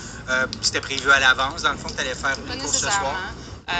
Je suis juste en train dans l'entraînement mercredi. Donc, après, quand je m'échauffais, on a décidé qu'on faisait une course. Puis, on a décidé de confirmer que je faisais juste une course après. Ouais, puis c'était une bonne course, elle bien exécutée. Pas risquer rien. Donc, c'était juste par précaution d'être en forme pour la semaine prochaine. C'est dans une semaine. Oui, c'est ça. En fait, c'est ma question suivante. C'est ça, c'est le week-end prochain. Est-ce que tu sais c'est quel jour? En fait, moi, c'est le vendredi. Fait que dans le fond, c'est dans 7 jours. Oui, exact. Cool, ça va bien autrement? Oui, super. Oui, on voit, ça a super bien été aussi au 100 mètres. Donc, Bon, cool. Très content de t'avoir rencontré pour la première fois. Puis bonne chance pour le week-end prochain. Merci. OK, bonne soirée. Donc, Mathieu qui passe pour un con. Écoute, j'ai tellement l'air d'un noob. Puis Audrey qui est comme, tu sais, toujours. Elle est toujours super stoïque. Puis elle dit non, pas ça. Non, la réalité, c'est. Fait qu'elle m'a cassé solidement, là, tu sais, comme Brice, Denis, là, cassé. Cassé, on dit. Cassé, double casse. Ouais, double casse. Non, écoute, comment commencer une entrevue avec une question niaiseuse? Non, sur 100 mètres, tu lèves pas le pied. Non, sur 100 mètres, t'es toujours à fond sur 100 mètres. J'ai jamais pensé à ça. Moi, je me disais, bon, à court la semaine prochaine, fait que peut-être que... puis c'est vrai, Chris était... Pardon, était à 400e de son PB. C'était sa deuxième meilleure performance.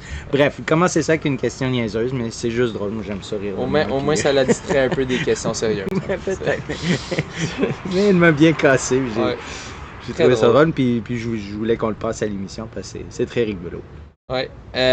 Au 100 mètres haies, Tatiana Aoulou, 13,02. Sa meilleure performance à vie. C'est bon pour 1147 points. Donc, excellent. Avant, c'était 13,04 en avril dernier qu'elle avait fait. Elle fait seulement des sprint haies, tu notes? Oui, c'est ça. En fait, j'avais remarqué qu'elle reprend exclusivement du sprint haies cette année. Elle n'avait fait en 2016 puis 2017. Après ça, une pause pendant 5 ans. Elle avait fait des 100 mètres. Elle est revenue sur la haie, Isabelle Wakefield, deuxième en 13,25 de la Grande-Bretagne. Et en troisième, Maoli Saint-Germain, 13,57.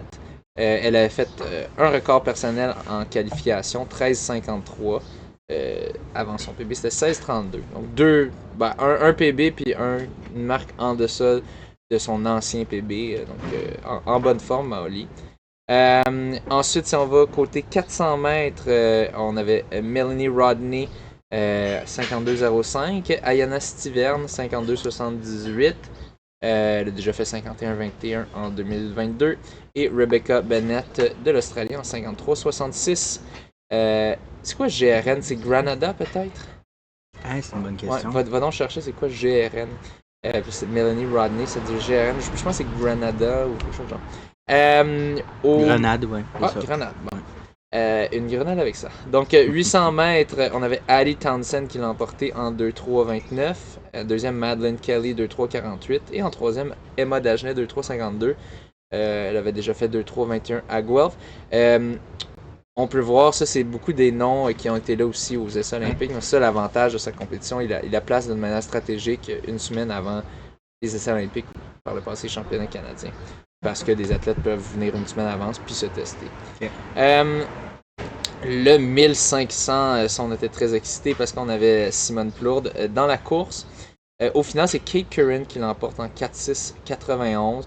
Simone Plourde termine deuxième en 4,9,37. Elle a fait 4,5,92 en mai. Stephanie Parsons, troisième, 4,11,49. Grace Federstonoff, 4,14,02. Avoue que tu es content que c'est moi qui le dis. Ça, j'aurais pas pu. Tu m'aurais repris, c'est sûr. Cinquième, moi c'est Laura qui m'a repris au début. Je pensais que c'était Federstono. Ok. Lui, il pensait off. Ok. On va avec ça. 5, Florence Caron, 4,14,64. Très près de son PB de 4,13,45. Jessie Lacour, 6e, 4,14,75. Elle avait fait 4,13,70 une semaine avant. Courtney Huff-Smith, 7e, 4,15,40. Catherine Beauchemin, 8e, 4,18,53. Elle a déjà fait 4,17,58 en 2021. Gabriella Debois-Stafford, 4,19,38, 9e. C'est lent pour elle, hein? Ouais, mais en même temps, elle était en mode 5000 mètres. Ouais, ok. C'est Lucia Stafford qui a remporté le 1500 aux Essais olympiques. Camille Boudreau, 10e, 4,19,66. Un record personnel, 1053 points. Avant, c'était 4,24,60. Une grosse amélioration. Et Marie-Ève Turcotte, 4,26,93. Elle a déjà fait 4,22,03 en 2023. Elisa Tripotin a remporté le 1500 mètres Open. Donc, il y avait des épreuves. Les épreuves qu'on mentionne, c'est élite. Mais il y avait aussi des épreuves ouvertes. Le remportant 4,24,34, un gros PB de presque 6 secondes. Avant, c'était 4,30,22. Chez les hommes, maintenant, donc on avait au 2000 mètres steeple, une épreuve qui est pas standard, mais Laurent a expliqué, dans le fond, c'est pour faire une préparation pour le 3000. Tu veux pas trop te casser, tu veux donner un petit peu une idée, fait qu'il trouvait que c'était une bonne distance pour ça. Il y avait Eliane Bélanger, Xavier Lemaître, mais c'est ça, ils ont terminé dernier. 200 mètres haies, Ibrahim Ayorinde, 21,00. 200 mètres homme, le H, c'est pas. Ah oui, excuse-moi, ouais. ok. Et puis l'autre, t'as mis 400 mètres H aussi. Fait que c'est lequel qui a des F, puis c'est lequel qui est homme. Ah, ben là, j'ai mis 400 Ok, M c'est toutes et... des hommes dans le fond. C'est pas Oui, de oui, c'est ça, bon, exact. ok. Ouais, ouais. De toute façon, il n'y avait pas de Québécois au 110 mètres C'est bon. haies ou 400 C'est mètres bon. haies. Donc 200 mètres hommes, Ibrahim Ayorinde 21-0-0, Caleb Robinson 21-04 et Joachim Généreux 21-21. Il a déjà fait 20-91 en 2022. 400 mètres, Steven Solomon de l'Australie 46-53, Alex Larochelle PB 48-02, avant c'était 48-79. Et Azer Khalifa 48-48, avant c'était 47-14 en 2021. C'est pas un PB. C'est pas un PB, moi, il a déjà fait ça. Exact. 800 mètres, Alex Amankwa du Ghana, 1,46-23. Zachary Mamayari, 1,46-83. Un peu moins d'une seconde de son PB en début juin. Et Andal Roban en 1,46-84. Vin, c'est quoi? Ah, c'était serré, c'est un centième entre les deux. Vin? Ouais, Vin, ben ouais, on va aller Vin, voir ça. Ouais, je sais pas c'est quoi ça là. 1000 mètres, Stephen Evans 2,19,77. Charles Filbert-Tubuto 2,20,22. Donc Stephen Evans qui cause la surprise en l'emportant. Charles Filbert-Tubuto a déjà fait 2,18,38 en 2021. Ça doit être une erreur. Bon, ok. Ça doit être un typo parce que je pense pas que ça... Ok. Puis finalement, on a Robin Lefebvre qui a vraiment, je pense, fait le highlight de la soirée. Oui, ben oui. Comment on dirait ça? Highlight en français? Attention, l'événement. Ouais, La mise en valeur, moi je sais pas. Donc, il a fait 2,21,02, qui est un record canadien U20. Ouais. C'est bon pour 1045 points. L'ancien record datait de 1972. Je pense que c'était dans les hauts 2,21. 2,22. C'est dans les 2,22 de mémoire. Ouais. On l'a C'est interviewé. vrai, c'est par hasard, hein, on a entendu, je pense, ses amis qui ont dit hey, c'est un record national, puis on était là, on l'a entendu, puis tout de suite on. N'hésitez pas à nous le dire, hein, nous on n'est pas au courant de rien.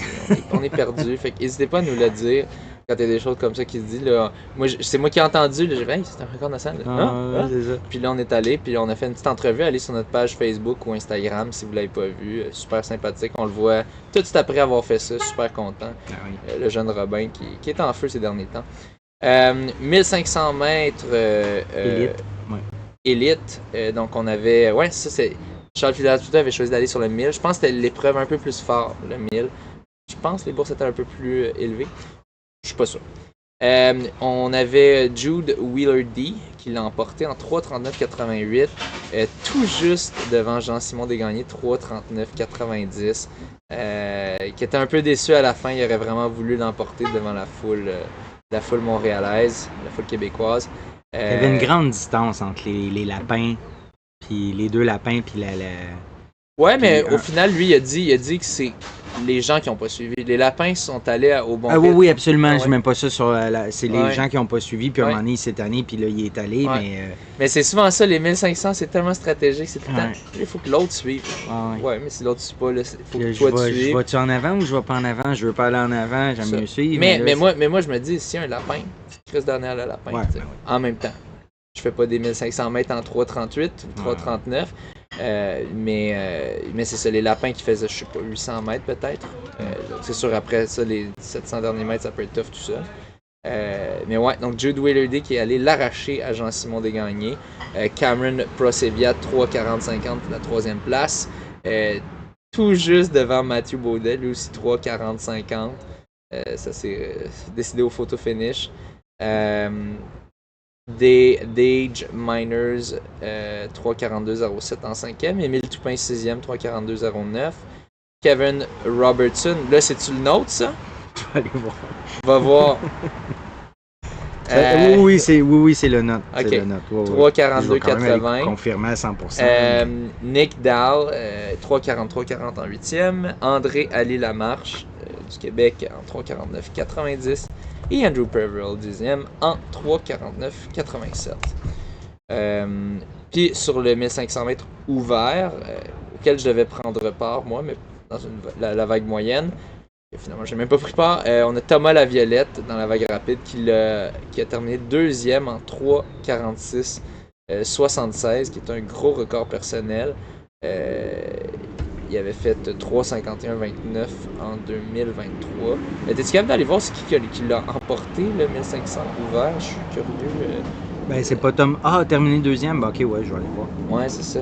Oui, c'était notre Kevin. Ouais, c'était bien notre. Qui était à la classique sur le 1500 mètres. Ouais. Dans le fond, je vais aller vérifier, toi, tu peux continuer. Ah, ok, fait que j'enchaîne, puis... good, ben oui, fait que dans le fond, on arrive à ce week-end. Rapidement, là, il y avait la Western State Endurance Run, qui est un 100 miles, le plus vieux 100 miles au monde. 5500 de dénivelé positif, 7000 de dénivelé négatif. C'était... Oh non, vas-y, continue. Ça a été emporté par Jim Wamsley. Jim Wamsley qui a déjà le record de parcours, qui l'a remporté, je crois. Je pense que c'est la 3e fois qu'il l'emporte. Ouais. C'était Dan Mexola des États-Unis qui l'a emporté. C'est pour ça qu'on l'a pas mentionné, vu que c'est pas un Québécois. Ouais. Mi-canadien. Peut-être s'il avait été une Canadien, je l'aurais peut-être ressorti, mais bon. On n'aime pas les Américains. Jim Wamsley en 14h13, un peu plus lent là, que son record de parcours fait l'année passée. Deuxième position, Rod Farvar en 14h24 et Aiden Hawks en 14h24 aussi. En fait, 14h24, 31 secondes. Et pour le deuxième, c'était 14h24, 15 secondes. Donc, 16 secondes de différence. Du côté des femmes, pour la Western State, ça a été remporté, ben oui, par Kathy Scheid, 13e au général, en 15h46-57, suivi de Fuzhao Xiang en 16h20, 14e au général, et Esther Zilag en 16h42, 17e au général. Donc, c'était pour la Western State. Au marathon du Mont-Blanc, qui avait lieu le 30 juin, on avait Patrick Lehoux-Gagnon, qui était là-bas, qui a terminé 51e au général en 4h18. Il y avait le Julien Lachance, 143e au général en 5h04. Et Mélodie Gilbert, qui se prépare pour l'OCC à l'UTMB, qui a terminé 28e femme, 174e au général en 5h17. Des courses qui ont été remportées du côté des hommes par Elouzine Elazaoui du Maroc en 3h30 et du côté féminin Judith Weider Suisse en 4h11. Ça fait le tour des compétitions. C'est sûr qu'on n'a pas parlé de tout ce qui s'est passé en 5 semaines parce qu'il y en a vraiment beaucoup. J'enchaîne avec des records. Donc, record du monde paralympique. Ah, c'est Austin Smink. Je pense que c'est Smink. Tu m'as repris tantôt. Fait que là, je pense, S-M-E-N-K. Ouais, c'est Smink. Ça a du sens. Donc, un nouveau record du monde. Donc, Smink, il termine le 400 mètres T34 en 48 secondes 6 centièmes. Donc, pour naturellement la médaille d'or. Et this is the third time. C'est son 3e record du monde sur cette distance. Dans les dernières semaines. OK, fait qu'il améliore son temps puis le record du monde dans les dernières semaines. Un record national sur 48 heures. Je sais que c'est un nom que j'ai déjà nommé. C'est Victoria Brown qui a battu le record de 48 heures de course. Elle a complété 405 km qui bat son précédent record qui était de 363 km. Et puis, elle a même battu le record canadien des hommes parce que c'était Jerry Hughes qui l'avait depuis 2022, qui avait couru 368 kg. Donc, Brown, c'est la première Canadienne à courir plus de 400 km en 48 heures. Et elle... c'est ça, exact. Elle bat même les hommes. Record national sur 400 mètres. Savannah Sutherland, elle était aux essais. Moi, je l'ai manqué, le 400 mètres haies. Je ne l'ai pas vu. Mais ça doit être Savannah Sutherland qui l'a remporté, probablement parce que, elle a établi un nouveau record national, sur la distance de 400 mètres haies en 54,04. 400 mètres haies? Ouais. Non? Ok, elle n'était pas là. Elle n'était pas là, elle n'a pas fait la finale. Ok. Donc ça, c'était une première fois record national en 54,04 et une semaine plus tard, un 53,26. Donc ça, c'était au final, c'était en NCAA, donc la finale de NCAA. pensais qu'elle allait peut-être être aux essais, mais non. Un record national sur 200 mètres à 17 ans. Donc, ça, c'est le Canadien Will Backley d'Ontario qui a couru sur 200 mètres un 20 secondes 95 centièmes. C'est-tu lui qui a gagné le U20 200 mètres? Tu peux-tu vérifier aux essais? Ouais. Parce qu'il me semble de mémoire, lui que j'ai vu gagner hier, le 200 mètres U20, je trouvais qu'il ressemblait à la photo que j'avais vue quand j'ai vu cette publication-là. Donc, un 20,95 à 17 ans.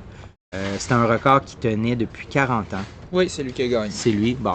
Fait que c'est... Puis il a couru combien? 20,76. Ah, il a amélioré le record. Fait qu'il est passé de 20,95 à 20,76. Ah oui, puis c'était une belle course, ça. Il a même rattrapé, dans les derniers mètres, là, il rattrapait quelqu'un. Écoute, il était sur une lancée assez folle. Ivan Dunphy, encore une fois, lui, c'est en marche. Donc, 2 nouveaux records nationaux. Peut-être qu'il en a même fait aux essais. Je ne sais pas s'il a fait des records là. Mais dans son 5000 mètres de marche... Je pense qu'il n'était pas là. Ah, il n'était pas là? Je vais vérifier. Okay. Dans son 5000 mètres marche, en 18 minutes 33 secondes, un pace de 3,42, il a battu aussi son record sur 3000 mètres. Ah, il n'était pas là. OK. Donc, il a battu son record sur 3000 mètres en 11, ça donne 11,07. Donc, 3,42 de pace, 2 records nationaux en la marche. World Record U20. 3,42 de pace. Un record mondial U20 sur 10 000 mètres. J'ouvre le lien. C'est l'Éthiopien Binyam Mehari.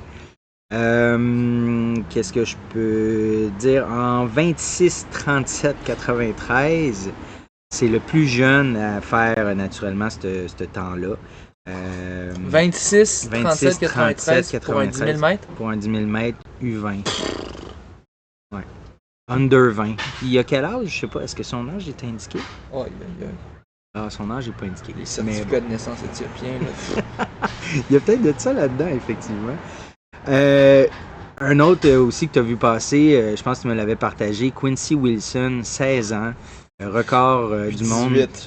Les records U18. Il y a 16 ans. Il y a 16 ans. Il court 44,66 sur un 400 mètres. Ça n'a pas de sens. Aux États-Unis. Tu regardes la photo, il est tout petit. Oui, il a l'air tout jeune. Il va être aux Jeux Olympiques, puis il va être du relais, je crois, 4x400. Ouais. Ouais, à 16 ans. Incroyable. C'est fou. Donc, 44,66. Comme Christopher Morales Williams, mais c'est stéroïde. 16 ans. Son meilleur... C'est sûr que Christopher, il fait plus vite, mais il a bientôt 18 ans. Ouais. Bientôt 20. Bientôt 20, c'est ça. Ouais. Qu'on a vérifié dans l'autre émission. Ouais. Fait un 44,66 centièmes qu'il a fait, puis quelques jours plus tard, 44,59. Donc, c'est le record mondial U18. Beneva qui achète le 21K de Montréal. Ouais. Publication qu'on a vu passer, je peux l'ouvrir pour... vite fait, juste, dans le fond, c'était à Canada Running Series avant. Okay. Canada Running Series s'en est départi, ils ont vendu leur événement. Et maintenant, ça appartient à Beneva, c'est Beneva qui va gérer. Pas Beneva, excuse-moi. C'est pas Beneva, c'est l'équipe de Beneva. C'est l'équipe qui organise le marathon. OK. Si je ne m'abuse. Ouais, OK, ça appartient pas à la compagnie d'assurance Beneva. Non, c'est le sponsor. C'est le sponsor, Beneva, c'est ça. Puis pareil comme pour le marathon de Québec. C'est l'équipe, c'est Courant Montréal qui ont fait l'acquisition. Oh, pardon. Courant Montréal qui organise le marathon Beneva de Montréal. OK, merci de rectifier. C'est arrivé un moment donné à l'émission que je mentionnais que les championnats canadiens de backyard auraient lieu au Québec, mais non, là, la ville a été choisie, c'est à Edmundston, au Nouveau-Brunswick. Donc, il semble que la ville a déroulé le tapis rouge pour avoir les championnats canadiens de backyard. Rapidement, championnat européen, parce qu'on aime bien le nommer, hein, mais Jakob Ingebrigtsen, qui est pour une 3e fois devenu le champion européen sur 5000 mètres. Il a couru un 13-20-11, c'était à Rome. Puis il a ajouté un doublé au 1500 en 3-31-95. Donc ça lui fait 6 médailles en 3 ans, en 3 championnats du monde, en 3 championnats européens. Donc, sa conjointe qui a accouché. Donc, il est rendu papa depuis une semaine environ. C'est drôle, il est tout jeune. Ben, ouais, ben là, en fait, on doit être au-dessus de 20 ans, là, j'imagine, mais ben, c'est vrai que c'est jeune. Puis il a une face très jeune, il a babyface. Ouais. Là, j'ai 23 ans. 23 ans, mais un gros babyface. Là, j'ai un doute. Tantôt, on a parlé, mais là, je sais pas si c'est dans l'émission actuelle ou l'autre d'avant. Mu, qui a chuté. Oui, on avait parlé dans c'était dans l'émission préférée. Bon, c'est Hating Mu, son nom. Donc, elle a chuté lors de sa qualification aux 800 mètres. C'était la médaillée d'or américaine. C'est la meilleure sur 800 mètres. Elle a chuté. Elle ne sera pas des Olympiques. Fait que là, on mentionnait que c'était un peu cruel. C'est cruel parce que c'est la championne olympique. C'est une des meilleures au monde, sinon la meilleure au monde. Puis elle a chuté dans... Je sais même plus si c'était une qualification ou si c'était la vague les trials, finale. Je pense. Oui, mais je sais pas si c'était une vague de demi-finale ou de finale. Ouais. Puis tu chutes, you don't make it dans le top 3, tu le fais pas. Donc c'est toute une affaire. Là. Les trials, c'est pas comme au Canada, c'est que le premier c'est garanti, mais après ça c'est basé sur des juges. Là c'est juste le top 3, c'est ça. Puis elle standard. Il n'y a aucune subjectivité là-dedans, puis rien de ça. Fait que là, il y a des gens qui demandent changez donc les règles ou apporter... Ça va jamais arriver. Non, c'est ça. Ça va jamais arriver parce qu'il y en a trop. Il y en a trop, fait que c'est trop compliqué à gérer. C'est la façon la plus juste, c'est ça. OK. UTMB qui va doubler les bourses. Donc, c'est bien pour les élites puis les... Vas-y, vite, okay. Parce qu'il y a des maringouins là. C'est bien pour les élites puis les top trailers, mais est-ce que ça va faire en sorte que les coûts d'inscription vont augmenter? Hein? Quand tu doubles les bourses, peut-être, je sais pas. Moi, je pense qu'ils ont tellement de vues, tellement de sponsors maintenant. Est-ce que ça va impacter les organisations des plus petites trails locales? Il y a moins d'élites qui vont aller là parce que les bourses sont plus grosses à l'autre. Je sais pas. Je pense pas que ça va rien changer. L'UTMB, c'est tous les événements de l'UTMB World. Là. C'est pas juste. Ils doublent les bourses de chacun de leurs événements? Je suis en train de dire. Je suis peut-être en train de dire une niaiserie. Là. Ouais, ce serait surprenant que ce soit tous les événements. Ouais, ça serait vraiment surprenant. Et puis, je vérifie pendant ce temps-là. Je vais vérifier. Vas-y. Ok, sinon, tu peux parler de dopage si tu veux. Ok, ben va vérifier. Rapidement, à l'Ultra Trail. On multiplie même par 2.2. Ah ouais? Le montant des primes versées au podium et top 10 de l'UTMB. Mais c'est ça, c'est juste l'événement UTMB. Ouais. Bon, ok. C'est pas la fin du monde, tant mieux pour les élites. Non, ça dit l'augmentation des primes lors des finals et des majors UTMB World Series est une invitation pour les coureurs. Puis c'est pour les finals et majors UTMB World Series. Ok, ben quand même, c'est plusieurs événements. Ouais. Bon, en tout cas. C'est bon. Il y a eu un mort, des blessés graves, des dizaines de coureurs meurtris lors de l'Ultra Trail au Gifre en France. Grosso modo, une épreuve qui aurait peut-être, après coup, peut-être pas dû avoir lieu, qui aurait dû être annulée à cause de la météo. Mais c'est ça, des gens qui ont glissé, qui ont chuté, un décès. Et c'est ça. Mais en même temps, dans un témoignage d'un coureur expérimenté, il disait, tu sais, même si on nous disait, vous pouvez pas y aller, puis tout, on voudrait y aller pareil. T'sais, on veut toujours s'essayer. Un moment donné, du jugement. Un moment donné, du jugement. Moi, là, un moment donné, c'est du darwinisme. C'est Darwin Award. Tu fais des niaiseries, là, un moment donné, tu vas payer le prix. Tu sais, je veux dire, c'est bien beau l'esprit. Moi, je m'en colle des conditions puis tout, mais à un moment donné, c'est des conditions. Tout réussir. Non, mais des conditions dangereuses, c'est dangereux. Tu sais, moi, à un moment donné, j'ai pas. J'ai un peu de pitié par le fait qu'ils n'ont pas annulé, puis que là, le monde s'est dit, c'est correct, puis là, finalement, ils se sont fait l'avoir. Ouais. Mais s'ils avaient annulé, puis là, du monde qui décide d'y aller pareil, non, mais c'est pas dans ce sens. C'est pas dans ce sens-là qu'il dit ça, mais c'est plus dans le sens que s'il avait annulé, plusieurs auraient été très, très déçus et auraient voulu le faire. Ils n'auraient pas pu le faire, mais ils auraient vraiment voulu le faire. Okay. Moi, j'avais compris dans le sens qu'il y en aurait. Non, il serait pas. Pas qu'il serait allé. Il aurait été déçu. C'est triste d'être déçu dans la vie. Hein? Il y a des choses pires que de la déception dans la vie. Mais ça a l'air c'était vraiment le chaos total. Dopé mais blanchi. Donc ça, c'est plutôt rare qu'on voit ça, hein, mais vraiment quelqu'un qui a été. C'est l'Américain Arian Knighton. Donc, qui s'est dopé, mais qui a été blanchi, son explication. La viande, lui aussi. Ouais, c'est ça. Hein? C'était le burrito, on se souvient, je me souviens plus c'était quoi son nom, là, mais c'était le burrito gate. C'était une coureuse de 1500 mètres américaine, je me souviens plus de son nom, et qui avait dit « Ah non, j'ai testé positif parce que j'ai mangé un burrito avec de la viande contaminée au Mexique. » Puis c'est ça, mais elle, je pense pas que ça avait passé. Non, ça n'avait pas passé. Ouais, mais là, lui, dans son cas, ils ont trouvé que ça c'était possible. Mais j'imagine que tu amènes des preuves, tu amènes des analyses, puis finalement... Ouais, lui c'était dans le fond, il a testé positif à la trenbolone, ou trembolone, un stéroïde anabolisant, qui est utilisé de façon légale pour la croissance du bétail, notamment du bœuf produit ou importé aux États-Unis. Puis Knighton a été... ouais, c'est ça. Il a été testé positif malgré aucune faute ou négligence de sa part. Donc, apparemment qu'il mange beaucoup de viande de bétail. Il a plaidé une contamination alimentaire, puis son cas a été jugé légitime. Bon. Donc finalement, il a été correct. Mais c'est plutôt rare que ça arrive. Il a été blanchi. Ouais. Puis très rare. Ronex Kiproto, donc ça c'est... Ronex Kiproto, c'était le holder, le 10 km sur route, le record, détenteur du record du monde sur 10 km sur route. Ouais. Donc, dopage.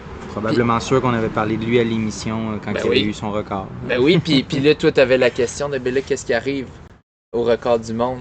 Ah oui. Ben, c'est le deuxième meilleur temps qui devient le record du monde. Mais c'est chiant pour la personne parce que je me souviens, je pense que le deuxième meilleur temps a été fait après son record. Ah, ok. Pas mal sûr. Fait qu'il n'a jamais eu la gloire d'avoir le record. Versus si le record avait été fait avant, bon, moi, il a eu son moment de gloire. Puis là, non. Fait que c'est chiant en tabarouette. Finalement, événement à venir, le QMT, Québec Méga Trail, qui fait maintenant partie de la série World Trail Major. Donc, c'est le week-end prochain. Je vous nomme là, le programme élite. Peut-être ça a changé aussi quand même parce que la publication, je me fie au site web. Mais sur le 100 miles, Mylène Sans Souci, Jean-François Cochon, Elliot Cardin, Mélina Dubois-Verret et Philippe Poulain. Sur le 110 km, David Savard-Gagnon, Yannick Bernard. Sur le 80 kg, Geneviève Asselin, Francis Malenfant, Mélanie Betts et Samuel Audet. Sur le 50 km, Amélie Simard, Maïka Lamoureux, Victor Larocque, Alex Castonguay. Sur le 32 km, Martin Dagenet. Sur le 25 km, Élisa Morin, Kerry Labrec, Noémie Saint-Laurent et Sam Poher. Donc, très relevé. Gros événement, très populaire chez les élites, c'est vraiment cool. Puis finalement, aussi Backyard Kakuna, je crois c'est dans 2 semaines. Ouais. Marco Poulain qui va essayer de faire tellement de books pour pouvoir se classifier pour les championnats du monde. Peut-être Stéphanie Simpson qui va se reprendre aussi, qui avait été déçue. Elle était allée, je m'en rappelle pas, ça me revient pas, mais c'était il y a 1 mois ou 1 mois et demi. Donc, c'est ça. Kakuna, c'est toujours assez populaire pour le backyard. Fait que, à suivre. Donc, merci pour votre écoute. Aussi, inscrivez-vous au demi-marathon Mont-Tremblant qui aura lieu le 11 août et obtenez 10% de rabais en utilisant le code promo 1JARY, un chiffre 1, puis JARRY, tout en majuscule. Donc, ça va être un super bel événement. Il y aura plein de lapins. J'ai une équipe de lapins bien stackée, dont toi. Sur 10 km, tu fais 1h05. 1h05. Ouais, 1h05. Tu veux faire plus vite. Bon, on va voir. On va voir. Pour l'instant, c'est ton rôle et tu vas le jouer, date, mon petit pion. Ben oui. Donc, je vais sûrement trouver le moyen de faire une gaffe. Parce que mes souliers s'étaient détachés. Puis j'avais arrêté ma montre. Bien ça. Non. À Tremblant, j'avais arrêté ma montre puis mes souliers s'étaient détachés. Tu vois, hein, là, je vais te garder sur une laisse puis tu vas bien faire ça. Donc, merci pour votre écoute. Merci. Et sur ce, bonne course. Bonne course.